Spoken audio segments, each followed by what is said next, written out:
पहले हम किस चैप्टर पे आ रहे हैं? इंटेलेक्चुअल प्रॉपर्टी राइट पे। ध्यान से चीजों को सुनिएगा। इंटेलेक्चुअल प्रॉपर्टी राइट बड़ा सिंपल सा एस्पेक्ट है। इंटेलेक्चुअल प्रॉपर्टी राइट हमारा कहता क्या है? ये कहता है कि हमारे पास जो सामान होते हैं वो हमारा क्या कहलाता है? रटिएगा नहीं, प्रॉपर्टी। सही बोल रहा हूं, गलत बोल रहा हूं? आपके पास जो बैग है, आपके पास जो पेन है, आपके पास जो स्पेक्स हैं, वो आपकी क्या है? प्रॉपर्टी। अगर मैं आपको बोलूं, मान लीजिए मैंने सुपर को बोला, हाँ जी, सुपर को बोला कि आप जो है अपना स्पेक्स जो है वो मुझे दीजिए। अब उनके ऊपर है, वो चाहे तो मुझे दे स्पेक्स और चाहे तो ना दे। क्या मैं जबरदस्ती कर सकता हूं? नहीं, क्योंकि जबरदस्ती नहीं कर सकता, क्योंकि हम लोग सिविलाइज सोसाइटी में जबरदस्ती किया तो इंडियन पिनल कोड मेरे ऊपर लगेगा, ये मेरे अगेंस्ट केस फाइल कर सकते हैं। मैं इनको कहता हूं ये बैग मुझे देंगे, मुझे काम है, मैं एक दिन के लिए जो है वो बाहर घूमने जाना चाहता हूं, जैसे पिछले क्लास में आप कहीं घूमने गए थे वैसे अब मैं घूमने जाना चाहता हूं, तो मुझे ये बैग दे दीजिए, मैं इसमें सामान लेकर के जाऊंगा। अगर मैंने ये व्हाइट को बोला तो इनकी मर्जी है, चाहे तो दे चाहे तो ना दे। ये बोलेंगे सर आपको तो कुछ भी ना दे क्योंकि आप बहुत बेइज्जती खराब करते हो क्लास में, तो आप तो सोचो भी नहीं कि हम आपको क्या करेंगे, ये बैग देंगे। उनके चॉइस पे है। लेकिन अगर मान लीजिए रेड ने उनसे मांगा कि मुझे दोगी, उन्होंने बोला हाँ तुझे क्या, बिल्कुल बैग भी ले जा, मेरा बुक वगैरह सब ले जा, पढ़ लियो, वैसे भी पढ़ने में मजा नहीं आ रहा है, ले जा तू ही पढ़ लियो। इसका मतलब जो चीज आपका है उस पर आपका राइट है या नहीं है? आप इस राइट को किसी को तब दे सकते हैं जब आपकी क्या हो? इच्छा हो।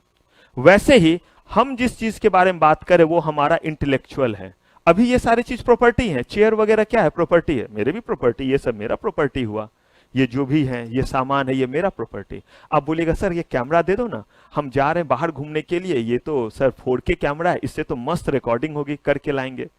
अब मेरे ऊपर है, मैं चाहूं तो ये आपको क्या करूं? दे सकता हूं। आपका मकान, आपका प्रॉपर्टी, आप चाहे तो उसमें किसी को रहने दे, जो आपके फ्रेंड्स वगैरह, नहीं चाहे तो नहीं रहने दे। तो ये जो प्रॉपर्टी है इसको हम नॉर्मली कहते हैं प्रॉपर्टी, जो होता है टेंजिबल इन नेचर, जिसको आप छू सकते हैं, देख सकते हैं। लेकिन अगर इंटेलेक्ट से कुछ तैयार किया, आप कहेंगे क्या किया तैयार इंटेलेक्ट से? एक साइंटिस्ट ने कुछ आविष्कार किया, अगर उसने आविष्कार किया तो इसे हम क्या कहेंगे? एक इन्वेंशन कहेंगे। अगर इन्वेंशन किया तो जरा सोचिए, उसने स्वाइन फ्लू से बचने के लिए एक दवाई बनाई और सारे के सारे लोग मिलकर के, Cipla company, Ranbaxy company, doctor Reddy, Pfizer, सब जो है उसे बनाना शुरू कर दें और उसे कोई पैसा ना दे, तो मुझे बताइए 10-12 साल मरमर करके उस बंदे ने जो रिसर्च किया, क्या उसे कोई मोटिवेशन मिलेगा? आज के डेट में सबसे बड़ा मोटिवेशनल फैक्टर पैसा है। आप सुबह निकलते हैं क्लास के लिए, पता चला कभी सुबह से लेकर के शाम तक क्लास के लिए हैं, पता चला कि आप कभी बस पकड़ रहे हैं, कभी ग्रामीण सेवा ले रहे हैं, कभी ऑटो ले रहे हैं, कभी मेट्रो ले रहे हैं या कैब ले रहे हैं। अगर खाना नहीं बना हुआ है तो निकल गए, सोचा कि बिस्किट ही खा लेंगे। ये सारा कुछ आप कर रहे हैं क्या सोच करके? कितने बार ऐसा हुआ कि भाई की शादी या कजन की शादी नहीं अटेंड किया? क्यों? क्योंकि उनके शादी अटेंड करेंगे तो अपना नहीं होगा, कुछ बनेंगे नहीं तो शादी थोड़ा ना होगी। तो सोचा कि छोड़ो भाई, उनकी तो फिर भी हो रही है, अपने का ध्यान दो, वो भी नहीं किया। मतलब इतने सेक्रीफाइसेस आपने किए किस चीज के लिए? ताकि सीएस बन जाएंगे तो क्या मिलेगा? अच्छा जो है वो करियर होगा, अच्छे पैसे मिलेंगे। मैं बोलूं कि सीएस बनने के बाद आपको 5,000 मिलेंगे, आप बोलिएगा सर बहुत हुआ, जो हमारे पास है हम लुटाना शुरू कर देंगे। लेकिन यही अगर आप सोच करके चल रहे हैं कि मुझे लाखों की सैलरी मिलेगी इसीलिए आप पढ़ रहे हैं, तो ये मोटिवेशन आपको देता है पैसा या नहीं देता है? पैसा तो इतना मोटिवेशन देता है कि अगर आपको अभी पता चले कि आपके एक मामा जी आने वाले हैं, आप बोलिएगा कि कौन सा ये क्लास इंडिया छोड़ के भागा जा रहा है। लेकिन अगर मामा जी आए और उस समय नहीं रहे तो एक तो आते वक्त जो देंगे वो, और जाते वक्त जो प्रणाम करेंगे वो जो मिलेगा वो नहीं मिलेगा। चलो पहले घर पहुंच जाते हैं। मेरे साथ भी होता था, मेरे मामा लोग जब आते थे तो जब आते थे तो कुछ देते थे, तो उनके आने का बड़ा क्रेज रहता था हमें। और दूसरा, जब वो रहते थे तो भी हमें अच्छा लगता था। क्यों? उस बीच में पढ़ना कम पड़ता था, नहीं बाकी मजा हमें नहीं चाहिए था, बस पढ़ाई मत करो बाकी जो करवा लेना है, तो पढ़ना कम पड़ता था इसीलिए। अब हम इंतजार करते रहते थे कि ये जाएंगे कब, क्योंकि आने के समय वाला तो मिल गया, जाने के समय वाले में, और जाने के समय में जबरदस्ती वो लोग इमोशनल हो जाते थे। हम लोगों के साथ थोड़ा ना, हमारे पास इमोशन नाम की तो चीज ही नहीं थी, हमारे लिए तो पैसा, क्योंकि एक बॉल खरीदनी होती थी, कॉस्को की बॉल आ जाएगी, बैट आ जाएगा, ग्लव्स जो भी आ जाए, तो वो मम्मा लोग के साथ इमोशनल हो रहे हैं कि बहन फिर आएंगे, रो नहीं, रोना धोना थोड़ा चल रहा है। हमें हंसी आती थी, वो रोते थे, तो और हम बार बार जाकर के उन्हें प्रणाम कर रहे हैं। और कम वक्त आपस में इमोशन में लगे हुए, ध्यान ही नहीं दिया। अब ऐसे गले लगे हुए उसमें नीचे प्रणाम कर लिया। कभी कभी तो ऐसे ऐसे भी कर रहे फिर भी नहीं पता चला, अब क्या करे, तो फिर आगे से जा करके फिर जो है वो ऐसे प्रणाम करते थे। जैसे ही झुके तब तक, बहनदा मत रो, अब हम आएंगे ना फिर अगली बार, हम बोल रहे हैं 2 ही महीने में चले आएंगे। नहीं बाबू तुम लोग बहुत दिन पे आते हो, छोड़ो उनको, बहुत दिन पे नीचे हैं गिरे हुए। कितने बार तो ऐसा होता था कि चींटी तक काट लेते थे ताकि उन्हें महसूस हो कि कोई क्या है, ताकि क्या मिले। तो ये ऐसा मोटिवेशनल चीज होता है कि अगर किसी से मिलना हो तो जरा सोचिए, एक साइंटिस्ट जो सब कुछ छोड़ करके सिर्फ रिसर्च कर रहा है, क्या उसे अपने चीजों का मोनोपोली नहीं मिलना चाहिए? पॉजिटिव सेंस में मोनोपोली, नेगेटिव सेंस में नहीं। कहा बिल्कुल मिलना चाहिए। एक ऑथर ने बुक लिखा, उसने बुक लिखा और सारे लोग फोटो स्टेट कर करके जो है वो यूज कर रहे हैं। तो मुझे एक चीज बताइए, उस ऑथर को क्या मिला? उसने जो अच्छी बुक लिखी, बहुत अच्छा मूवी बना, और उस मूवी को सब क्या कर रहे हैं, 10-10, 20-20 रुपए में जो है वो तड़प रहा है। कहां पे? लक्ष्मी नगर के मार्केट में 10 रुपए में एचडी मूवी मिल रहा है पेन ड्राइव में। देखते होंगे, नहीं देखे, ध्यान दिए हैं? मैं जाता हूं तो देखता हूं लगा हुआ रहता है एचडी मूवी। आप कहिएगा सर आपको हर चीज दिखता कैसे है? तो वही कहते हैं ना, देखिएगा तो हर चीज दिखेगा।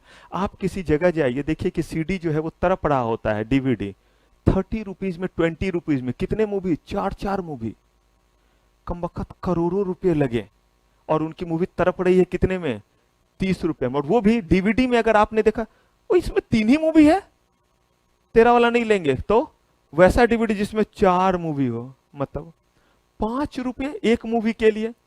और अगर ऐसा होगा तो मुझे बताइए, सिनेमा हॉल में कम लोग जाएंगे या नहीं जाएंगे? और उनका जो रियल जो बना हुआ है सीडी डीवीडी, उन्हें कौन देखेगा? इन चीजों के लिए क्या किया गया, लॉ बनाया गया कि अगर किसी ने मूवी बनाया है तो उसे उस पर प्रोटेक्शन मिले। वो जिस जिस सिनेमा हॉल में चाहे उसमें जाए, वो जो डीवीडी बेचे लोग उसे क्या करे, खरीदे। बुक लिखा गया है तो वो जो है जिस रेट पे बेचना चाह रहा है उस रेट पे क्या हो, बिके। कोई उसका जो है वो कॉपी ना करे। किसी ने सॉन्ग और म्यूजिक बनाया, पता चला किसी ने उसे क्या कर लिया, पायरेट कर लिया। ट्रेडमार्क, आप देखते होंगे कि कोई बिजनेस है, आप जैसे ही किसी भी जगह ये टिक देखते हैं, किस कंपनी की याद आती है? जोर से बोलिए। नाइकी याद आती है। आप कहीं पे भी जो है वो देखते हैं जंप करता हुआ पैंथर, कौन सी कंपनी की याद आती है? पूमा। कहीं लिखा हुआ नहीं है, जंप करता हुआ पैंथर देखा, जो लोगो बना हुआ है, कैसे कोरिलेट कर लिया कि ये कौन सी कंपनी है? पूमा कंपनी है। आपने जो है वो कहीं पे भी सुना कि आओ कुछ तूफानी करते हैं, तो क्या समझते हैं आप? Thumbs up. क्यों? मैंने तो नहीं बोला थम्स अप, मैंने तो बोला आओ कुछ तूफानी करते हैं। डर के आगे जीत है, सब क्लियर है, पागलपंथी भी जरूरी है। ये कहां से? इसका मतलब है कि कुछ तो है इन चीजों में जिसके कारण आपने बिजनेस को क्या कर लिया। बताइए, कहीं थम्स अप वर्ड बोला मैंने, कहीं स्प्राइट बोला, कहीं ये बोला माउंटेन ड्यू।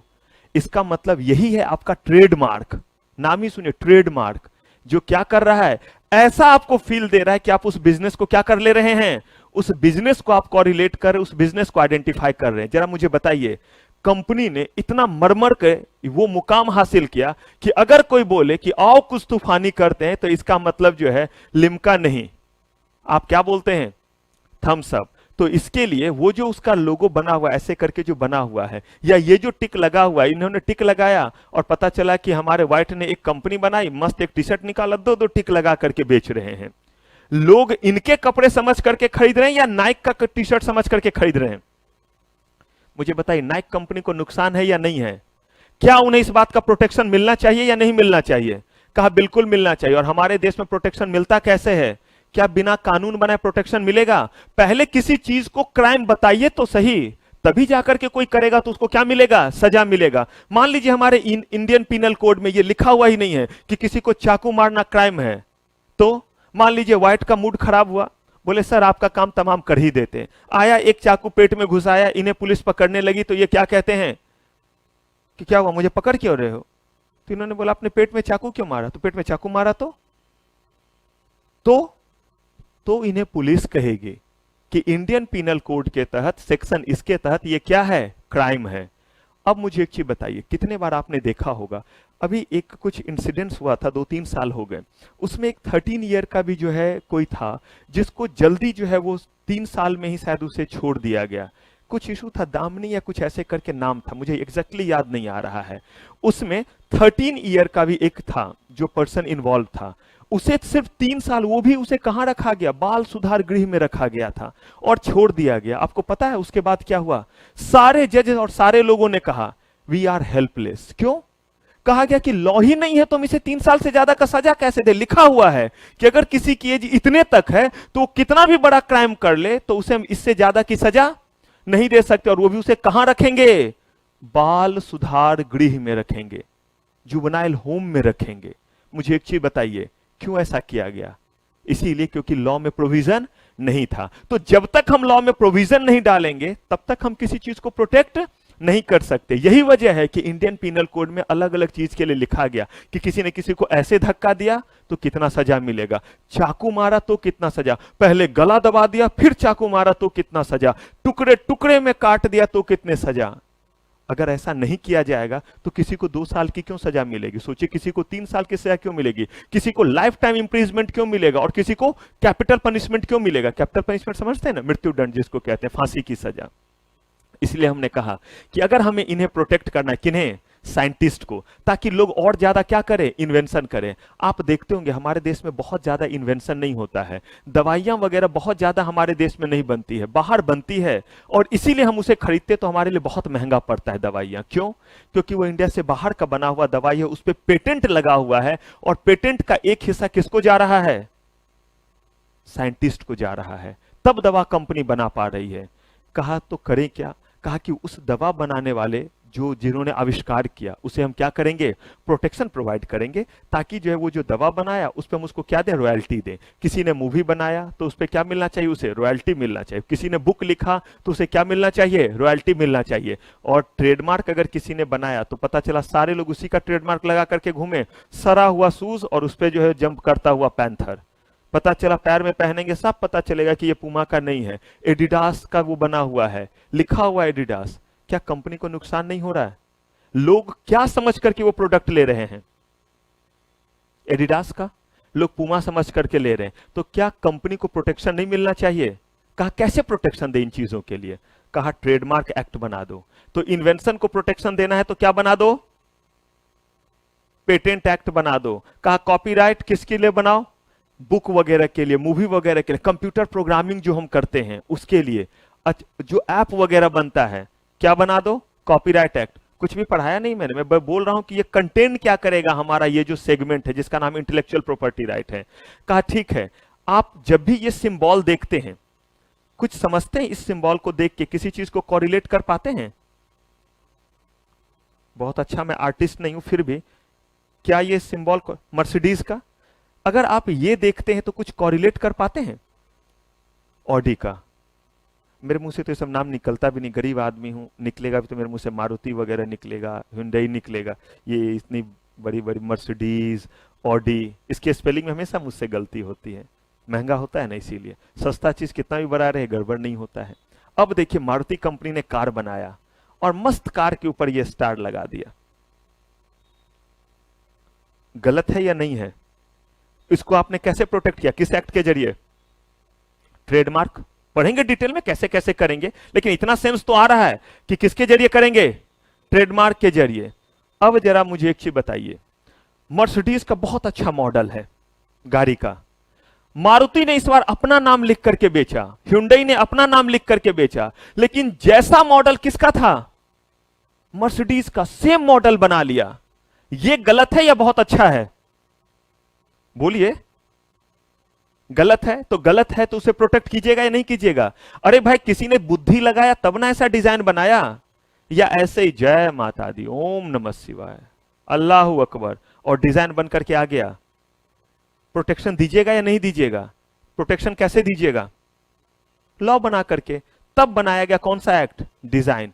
अगर रेफ्रिजरेटर एलजी का है तो उस पे कोई लोकल कंपनी रेफ्रिजरेटर बना करके एलजी नहीं लिख सकती, लेकिन एलजी का वही मॉडल जो है वो लोकल कंपनी ना बना, इसके लिए क्या बनाना पड़ा हमें? Design act. शूज पे पुमा लिख करके कोई दूसरी कंपनी नहीं बेच सकती है, लेकिन पुमा कंपनी का जो डिजाइन है वो डिजाइन ना चोरी करे अपना ही नाम दे करके, इसके लिए क्या बनाया हमने? डिजाइन। अगर हम ये कैमरा है, इसका जो स्ट्रक्चर है, सोनी लिख करके कोई कैमरा ना बेचे, दूसरा, जिस स्ट्रक्चर का ये है उस स्ट्रक्चर का कोई ना बेचे, इसके लिए क्या बनाया, डिजाइन।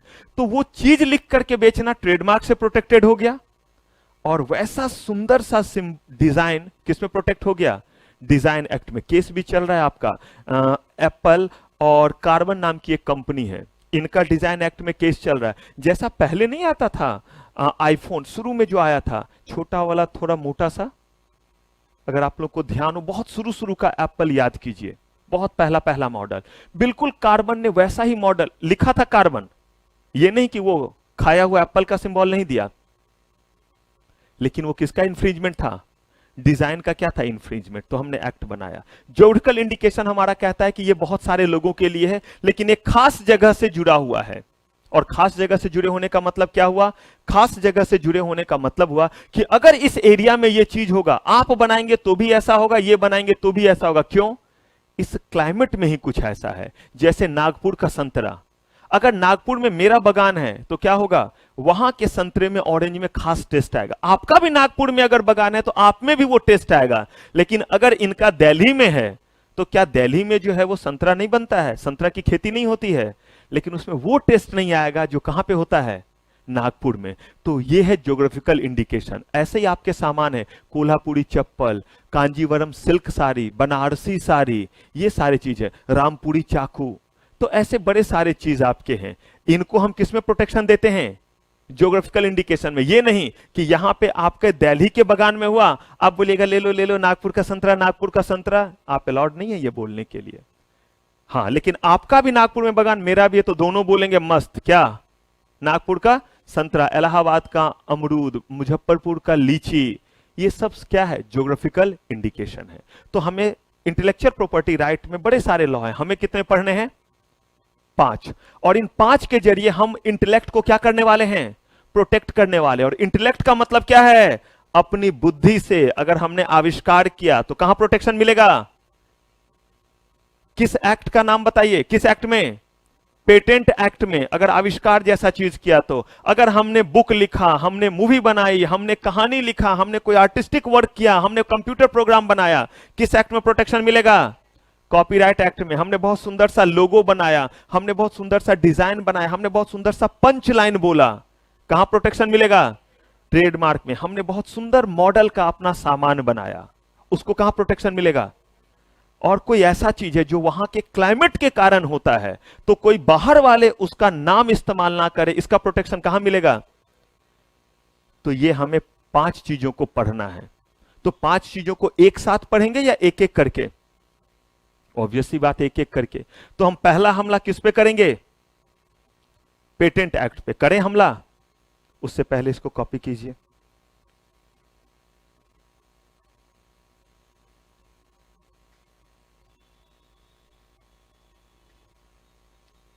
एकदम फटाफट, बस मैंने आपसे अपने क्लास में 1.5 से 2 घंटे मांगे हैं, और इसके बाद घर में 1 घंटा और चाहिए।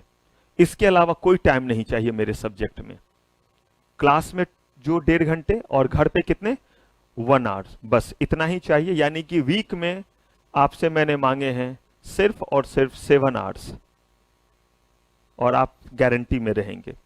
बाकी बताऊंगा लास्ट में, मैं बताऊंगा कि क्या क्या आप कैसे करेंगे। पहले थोड़ा पढ़ते हैं, फिर बात करेंगे।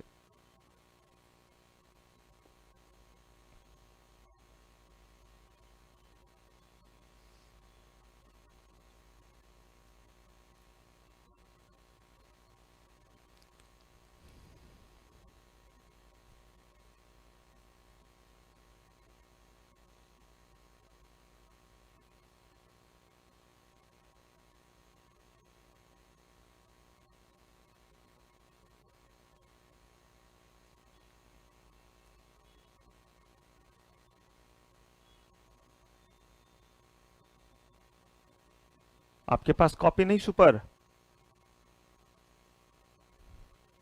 बिना हथियार के योद्धा आपके पास भी नहीं।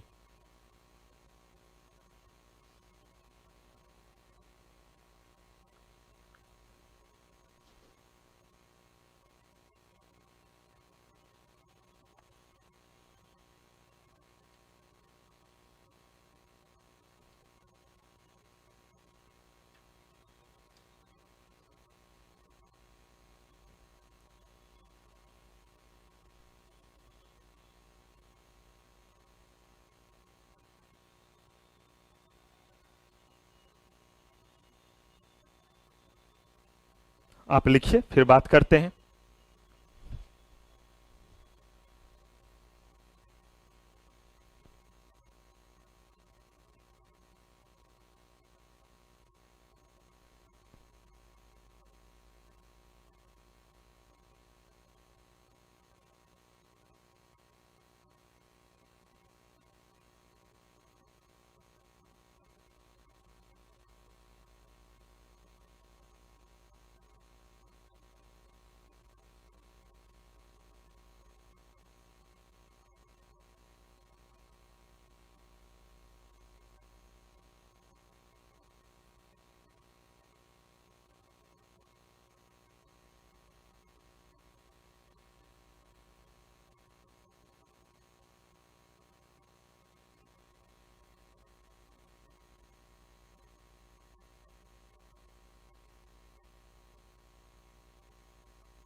डन, बढ़े आगे।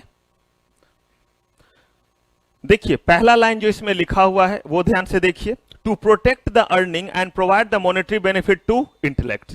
जिसने भी क्या किया है अपने इंटेलेक्ट से, नेक्स्ट से आप लिखने लगिएगा, जितने भी अपने इंटेलेक्ट से क्या किया, किसी चीज को बनाया, उसे क्या मिलना चाहिए, मॉनेटरी बेनिफिट मिलना चाहिए।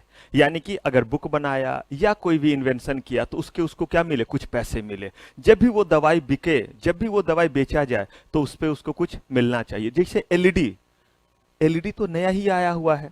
हमारे समय में, मैं काफी बूढ़ा व्यक्ति हूं आपसे, तो वो येलो कलर का बल्ब होता था, देखा है आपने वो बल्ब वाला, और उस समय ट्यूबलाइट आते थे, बल्ब और ट्यूबलाइट। फिर आया आपका सीएफएल, अगर ध्यान हो तो सीएफएल के बाद आया है एलईडी। ये एलईडी सिर्फ 3 साल पहले आया है, और 3 साल पहले जब ये आया था तो उन्हीं को जो है वो नोबेल प्राइज मिला था, जिन्होंने ये एलईडी जो है वो इन्वेंट किया था। जो भी एलईडी अभी अभी क्यों ये महंगा है, आज के डेट में जो है वो बल्ब क्यों सस्ता है, क्योंकि बल्ब का आविष्कार किसने किया था, कुछ याद है? हाँ जी, थॉमस अल्वा एडिशन ने। तो बहुत साल हो गए। पेटेंट का एक टाइम होता है, इतने टाइम तक ही आपको जो है वो मिलेगा मॉनेटरी बेनिफिट। तो उनको तो गुजरे हुए जमाने हो गए, तो इसीलिए अब वो चीज सस्ता हो गया, 5 रुपए और 10 रुपए में मिलता है, क्योंकि जो भी बनाना चाहे वो उसे बना सकता है, किसी को कोई रॉयल्टी और परमिशन की जरूरत नहीं है। लेकिन एलईडी, चाहे वो सूर्या कंपनी बना रहा हो, चाहे वो आपका जो है सिस्का एलईडी हो, चाहे वो ओरिएंट का हो, चाहे कोई भी बना रहा हो, सबको जो है वो रॉयल्टी पे करना पड़ रहा है। इतने सारे लोगों को राइट किसने दिया, जिसका इंटेलेक्ट, जिसने एलईडी बनाया, जिसने आविष्कार किया, उसने अपने इंटेलेक्चुअल प्रॉपर्टी पे उन लोगों को क्या दिया, राइट दिया कि चलो आप बना लो, इतने पीस आप बना लो, लेकिन मुझे इतना देना। करेंगे वो सब बात। मतलब ये कि कौन सा बेनिफिट है ये, monetary benefit. To serve as powerful inventive, अगर कोई एंटरप्रेन्योर है, एंटरप्रेन्योर का मतलब क्या हुआ, एक कंपनी है जो सिप्ला कंपनी है, उसने अपने पास 10 साइंटिस्ट को रखा हुआ है और कह रहे हैं कि आप चिंता ना करो, कोई चीज बनेगा या नहीं बनेगा, आप बस लगे रहो, और अगर चीज बना तो भी ठीक, नहीं बना तो भी मैं आपको लगातार सैलरी क्या करूंगा, देता रहूंगा। मुझे एक चीज बताइए, अगर कोई ऐसे सामने नहीं आए तो क्या कोई इन्वेंशन होगा? साइंटिस्ट क्या भूखे रह करके करेंगे रिसर्च? तो उनको जो पैसे दे रहे हैं वो कोई ना कोई क्या है, एंटरप्रेन्योर है, चाहे वो सिप्ला कंपनी है, चाहे वो डॉक्टर रेड्डी है, चाहे वो रेनबैक्सी है। उन्होंने अपने पास कुछ साइंटिस्ट भी रखा हुआ है। एक तो वो जो कहते हैं मैं आपके पास काम नहीं करूंगा, मेरे पास है, आई एम वेल ब्लेस्ड, मेरे पास है पैसे, मैं खुद से क्या करूंगा, रिसर्च करूंगा। और एक कहते हैं कि नहीं, मेरे पास पैसे नहीं, लेकिन मेरा नेचर ही क्या है, रिसर्च का है, तो मैं आपके पास रहता हूं, मुझे आप पैसे दो, हाँ चीज अगर बन गए तो उसके बाद मुझे जो आपको लमसम देना होगा देना, और इसमें आपका भी क्या रहेगा, रॉयल्टी तय रहेगा। यानी कि साइंटिस्ट को भी मिले और किसको मिले, सिप्ला कंपनी को भी मिले। अब अगर ऐसा कॉम्बिनेशन है तो एंटरप्रेन्योरशिप को बढ़ावा मिल रहा है या नहीं मिल रहा है? कहा कि बिल्कुल। मतलब यही है कि अगर कोई कंपनी ने किसी चीज को बनाया या किसी इंडिविजुअल ने बनाया, दोनों में से जो भी बनाया उसको क्या मिलना चाहिए? मॉनेटरी बेनिफिट मिलना चाहिए। कह रहे हैं कि intellectual property rights relate to creation of human mind and intellect. ये बहुत बड़ा बात बोला, ये तो हमें पता ही नहीं है। इंटेलेक्चुअल प्रॉपर्टी राइट का मतलब ही है कि ह्यूमन माइंड और किसका गेम है? ये इंटेलेक्ट का है। चलिए हम किस पे आते हैं अब? पेटेंट पे। तो पहले पढ़ेंगे पेटेंट, फिर आएंगे किस पे? कॉपीराइट, फिर आएंगे ट्रेडमार्क, फिर आएंगे डिजाइन, फिर आएंगे ज्योग्राफिकल इंडिकेशन, और हमारा ये सेक्शन ये खत्म हो जाएगा। जो हमारा एक पूरा यूनिट है जिसमें 5 चैप्टर हैं। देखिए एक चैप्टर है और 5 से इसमें जो है एक्ट दिए हुए हैं। पेटेंट कहा गया कि पेटेंट का मतलब क्या? कहा पेटेंट का मतलब हमें पता है कि कोई अगर इन्वेंशन हो तो उस पर क्या मिलता है? पेटेंट। कहा इन्वेंशन का मतलब, इन्होंने कहा कि इन्वेंशन का मतलब वो है जो चीज नया चीज होता है उसको हम इन्वेंशन कहते हैं। एकदम ध्यान से समझिएगा। कहा कि जो चीज, क्योंकि केस लॉ वगैरह रहते हैं, अगर बात समझी हुई रहेगी बड़े आराम से केस लॉ को लिखिएगा, अदरवाइज शॉर्ट नोट्स तो लिख दीजिएगा, केस लॉ में फंस जाइएगा। कहा कि पेटेंट के लिए सबसे पहले ये तो बताओ पेटेंट मिलता किस चीज पे है? तो कहा ये भी नहीं पता, पेटेंट इन्वेंशन पे मिलता है। कोई नई दवाई बनाई, एलईडी बल्ब का आविष्कार किया। कहा और क्लियर बताओ। तो कहा कि जो भी चीज इन्वेंशन होगा उस पे मिलेगा। अब कहा इन्वेंशन किसको बोलोगे? तो बोला जो चीज नया है उसको हम क्या बोल देते हैं? इन्वेंशन। इसका मतलब जो है, अगर मान लीजिए कि हमारे रेड ने नया टी शर्ट लिया, इन्वेंशन। क्यों खरीद के आते हैं दुकान से सामान लाते तो आप नहीं बोलते नया है? हाँ या ना बोलिए। तो नया है ना वो कपड़ा, नया है ना वो चेयर। तो अगर वो न्यू प्रोडक्ट है तो उसको हम क्या इन्वेंशन बोल देंगे? कहा नहीं, ये तो नहीं है। तो कहा तो फिर कैसे इन्वेंशन को डिफाइन करेंगे? इन्होंने कहा कि यहां इन्वेंशन का मतलब है, पहले पेटेंट किस पे मिलता है, और इन्वेंशन का मतलब जो चीज क्या हो, न्यू प्रोडक्ट हो। कहा कि न्यू प्रोडक्ट को इन्होंने डिफाइन किया है, और जिस एक्ट में हम होते हैं आपको बताऊंगा जब JIGL हम लोग पढ़ेंगे, इंटरप्रिटेशन ऑफ स्टैट्यूट, जिसका मतलब होता है लॉ को कैसे इंटरप्रेट करें। तो कहा गया है कि जिस एक्ट में आप हैं उस एक्ट ने उस डेफिनेशन को जैसे क्या किया है, डिफाइन किया है, आपको उसको उसी तरीके से क्या करना पड़ेगा, समझना पड़ेगा। मतलब कहा कि हो सकता है कि न्यू प्रोडक्ट, गलत नहीं मैं कह रहा हूं, यह न्यू प्रोडक्ट है।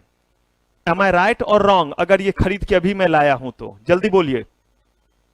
अगर मैंने बोला this is a new chair, right या रॉन्ग? अगर मैंने नया खरीद के है, this is a new clothes, अगर नया खरीदा है, this is a new cloth, right या रॉन्ग? राइट।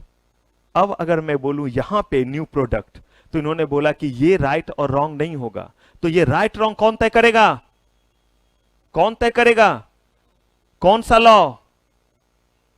पेटेंट एक्ट 1970 वो बताएगा कि हमारे अकॉर्डिंग न्यू प्रोडक्ट का क्या मतलब है। हमने बोला कोई बात नहीं, बता दो, क्योंकि हमें तो जानना था पेटेंट किस चीज पे मिलेगा, क्योंकि हमें तो पेटेंट लेना है। तो कहा पेटेंट उस चीज पे मिलेगा जो क्या कहलाता है, इन्वेंशन। कहा इन्वेंशन मतलब तो जो चीज क्या हो, न्यू प्रोडक्ट हो। और कहा कि न्यू प्रोडक्ट का मतलब, तो कहा जिसमें ये दोनों चीज होंगी वो क्या कहलाएगा, हमारा न्यू प्रोडक्ट कहलाएगा। कौन कौन सी दो बातें? कहा पहला, उसमें क्या होना चाहिए, इन्वेंटिव स्टेप होना चाहिए, और दूसरा क्या होना चाहिए, कैपेबल ऑफ इंडस्ट्रियल एप्लीकेशन। कोई बात नहीं है, दिमाग पे मैंने पहले बोला स्ट्रेस नहीं देना है, कहानी आप सुन रहे हैं। कहा कि दो चीजें हो जाए तो, कहा सर स्ट्रेस तो पड़ा, ये इन्वेंटिव स्टेप्स क्या है, तो अभी मत स्ट्रेस डालिए, बस उन्होंने बोला इसलिए मैंने भी लिख दिया। किन्होंने बोला? पेटेंट एक्ट 1970 ने कहा कि न्यू प्रोडक्ट का मतलब है जब उसमें दो चीज होगा तो हम उसे क्या बोलेंगे, न्यू प्रोडक्ट है। कौन कौन सा दो चीज? पहला, उसमें क्या होना चाहिए, इन्वेंटिव स्टेप होना चाहिए, और कहा दूसरा, कहा कैपेबल ऑफ इंडस्ट्रियल एप्लीकेशन। कहा थोड़े आसान शब्दों में बताओ ना। और कहा ये दोनों होना चाहिए, दोनों में से कोई एक? कहा दोनों का दोनों होना चाहिए, क्योंकि यहां एंड लिखा हुआ है, और एंड का मतलब होता है दोनों चीज। अगर और लिखा रहता तो क्या मतलब होता, एक। अगर इन्वेंटिव स्टेप्स हो गया तो भी वो क्या कहलाएगा, न्यू प्रोडक्ट। और अगर इनकेपेबल ऑफ इंडस्ट्रियल एप्लीकेशन हो जाता तो भी क्या कहलाता, न्यू प्रोडक्ट, बशर्ते वहां एंड की जगह क्या लिखा होता, और। लेकिन यहां लिखा हुआ क्या है, एंड। तो अगर किसी चीज में दो चीज मिल जाए, कौन कौन सा चीज, इन्वेंटिव स्टेप्स और कैपेबल ऑफ इंडस्ट्रियल एप्लीकेशन, तो उस चीज को हम क्या बोलेंगे? New product. और अगर वो न्यू प्रोडक्ट है तो वो क्या है? और अगर वो इन्वेंशन है तो उस पर हमें क्या मिलेगा? पेटेंट। बाकी बात तो बाद में ना कि पेटेंट मिलता कैसे है, पहले पेटेंट मिलेगा किस चीज पे, किसके लिए हम नियम पढ़ रहे हैं, पेटेंट कैसे ट्रांसफर किया जाएगा, पेटेंट कैसे वॉलंटरीली किसी को देंगे, उस पे पैसे कैसे मिलेगा, इन्फ्रिंजमेंट कैसे कहलाएगा। कह रहे इतनी बात तो तब ना बच्चा तो पहले आ जाए, तब ना बच्चा कहां पढ़ेगा, किस कैसे बड़ा होगा, उसकी शादी किससे होगी, कहां रहेगा। तो वही पहले हमें पेटेंट का ही पता नहीं तो हम जाने कैसे कि पेटेंट लेते कैसे हैं, पेटेंट होता कितने दिन के लिए है, पेटेंट कैसे किसी को दे सकते हैं, पेटेंट पे हमें कैसे जो मॉनेटरी बेनिफिट मिलेगा। तो कहा पेटेंट मतलब invention, invention means new product, और न्यू प्रोडक्ट के लिए कौन कौन सा चीज? इन्वेंटिव स्टेप्स और कैपेबल ऑफ इंडस्ट्रियल एप्लीकेशन। अब चलिए, कहा इन्वेंटिव स्टेप का मतलब क्या है? तो कहा इन्वेंटिव स्टेप्स का मतलब है कि कोई भी ऐसा चीज जो ऑब्वियस ना हो, लोगों के लिए क्या ना हो? ऑब्वियस ना हो। थोड़ी देर के लिए इसको इग्नोर कीजिएगा, बस इतना ही पढ़िए। कितना? Obvious to a person. दिख रहा है? क्लियर है? कह रहे हैं a feature that make the invention not obvious to a person, यानी कोई भी ऐसा चीज, ऐसा फीचर तो समझते हैं क्या होता है फीचर? किसी भी चीज की प्रॉपर्टी, आसान शब्दों में जिसे गुण कहते हैं, या जिसमें जो क्वालिटी, उसी को हम क्या कहते हैं? फीचर कहते हैं। आपके मोबाइल के क्या क्या फीचर हैं, इस कैमरे के क्या क्या फीचर है। तो कहा कि कोई भी ऐसा फीचर, कोई भी ऐसा चीज, कोई भी ऐसा प्रॉपर्टी जो लोगों को जो है वो पता नहीं हो, तो वो क्या कहलाएगा हमारा? अगर ऐसा है तो कहलाएगा कि इसमें क्या है? इन्वेंटिव स्टेप है। लेकिन ऐसा जब हुआ तो देखिए समस्या क्या होगी। इसका मतलब अगर ये चीज है तो वो इन्वेंशन हो गया ना। अगर उसमें इन्वेंटिव स्टेप्स है तो इन्वेंटिव स्टेप्स का मतलब क्या है?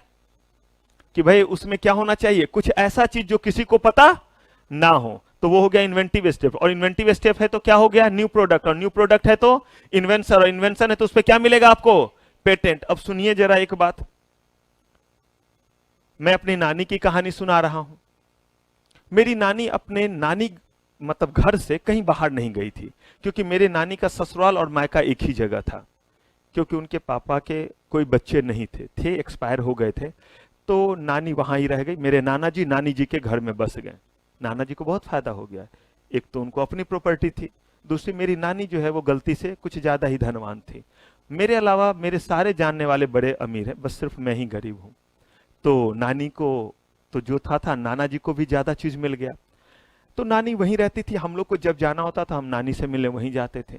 उनके बड़े सारे बगान वगैरह, बहुत कुछ, आम का अलग बगान, बेर जो होते हैं, सुना है बेर आप लोगों ने? काटे काटे जिसमें होते, सरस्वती पूजा के समय वो होता है फरवरी में, तो बेर का भी अलग बगान, और अलग अलग तरह के बेर, इतने छोटे वाले मीठे से लेकर के इतना बड़ा लगता था जैसे बेर नहीं ये एप्पल है, ऐसे ऐसे क्वालिटी के चीज होते थे।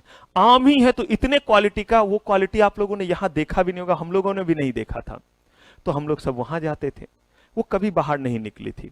और ये उस समय की बात है जब मेरे नानी घर में लाइट्स वगैरह नहीं था, यानी कि कहीं बिजली नहीं पहुंची थी। आज भी बहुत सारे ऐसे रूरल एरिया है जहां पे बिजली पहुंची हुई नहीं है। एक बार जब वो बीमार पड़ी तो वो इलाज के लिए पटना आई, उस समय मैं पटना में रह के पढ़ाई करता था। तो नानी को हार्ट अटैक आया था, फॉर्चुनेटली बच गई, ठीक हो गई। तब उन्होंने कहा कि मुझे पंकज के घर जाना है, क्योंकि मैं उस समय आप लोग जैसे अभी रहते होंगे, जो बाहर वो पीजी में रहते होंगे, तो मैं भी रहता था। तो वो मिलने के लिए आई, तो वहां पे उन्होंने दो चीजें देखी। एक उन्होंने बड़ा सा ट्यूबलाइट देखा था, नहीं होता था पहले बड़े वाले ट्यूबलाइट, तो वो ट्यूबलाइट देखी। और उस समय डेस्कटॉप चलता था, मतलब उस समय लैपटॉप नहीं था, तो मेरे पास डेस्कटॉप था, और उसमें हार्ड डिस्क जो था वो 4.3 GB का था। अंदाजा लगाई कितनी पुरानी बात होगी। And that was the latest computer. 16 MB का उसका रैम था, 16 MB। और हार्ड डिस्क जो आज के समय में 1 TB होता है, वो 4.3 GB का था। तो मैं भी उस समय थोड़ा यंग था, तो उस पर एक स्क्रीन सेवर लगा दिया था। वो स्क्रीन सेवर था जिसपे तितली मंडरा रही है। आप कुछ नहीं करेंगे, आइडल छोड़ देंगे तो सिस्टम में जो स्क्रीन सेवर होता है वो आने लगता है, तो तितली दिख रही है और फूलों पे मंडरा रही है। मेरी नानी ने ये देखा और ठीक होकर के वापस अपने घर गई। जब वो अपने घर गई, यानी कि जब अपने गांव वापस पहुंची, तो उनसे मिलने के लिए उनकी सहेलियां आई, हालचाल जानने के लिए। और जब हालचाल जानने के लिए आई तो उन्होंने बतलाया कि पता है मेरे पंकज के घर में एक ऐसा लठ है जो दूध जैसा रोशनी देता है। जरा सुनिए उनका एक्सप्रेशन। एक ऐसा लठ है, लठ समझते हैं, लाठी को कहते हैं, स्टिक को, जो कैसा रोशनी देता है, दूध जैसा। वो जो ट्यूबलाइट की रोशनी थी और वो व्हाइट रोशनी जो दे रहा था, उसको उन्होंने ऐसे एक्सप्लेन किया। इसका मतलब मेरे नानी और मेरे नानी के सहेलियों के लिए क्या वो चीज ऑब्वियस था? हां या ना? नहीं था।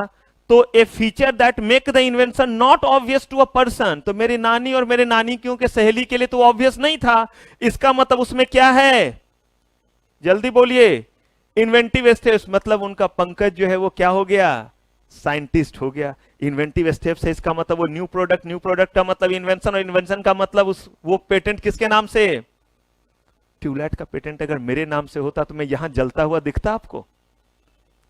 अब देखिए अगला उन्होंने चीज जो एक्सप्लेन किया अपनी सहेलियों को कि मेरे पंकज के घर में एक ऐसा बक्सा है, क्योंकि उस समय जो कंप्यूटर के स्क्रीन होते थे ना, वो बड़े वाले स्क्रीन होते थे। अगर आपने पुरानी टीवी देखी होगी पहले, वो फ्लैट जैसा नहीं आता था। ये देखिए अभी तो ये है ना स्क्रीन, ऐसा नहीं होता था।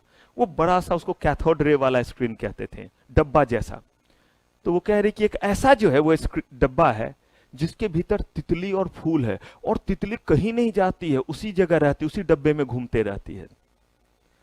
क्या मेरे नानी और उनके सहेलियों के लिए वो कंप्यूटर ऑब्वियस था?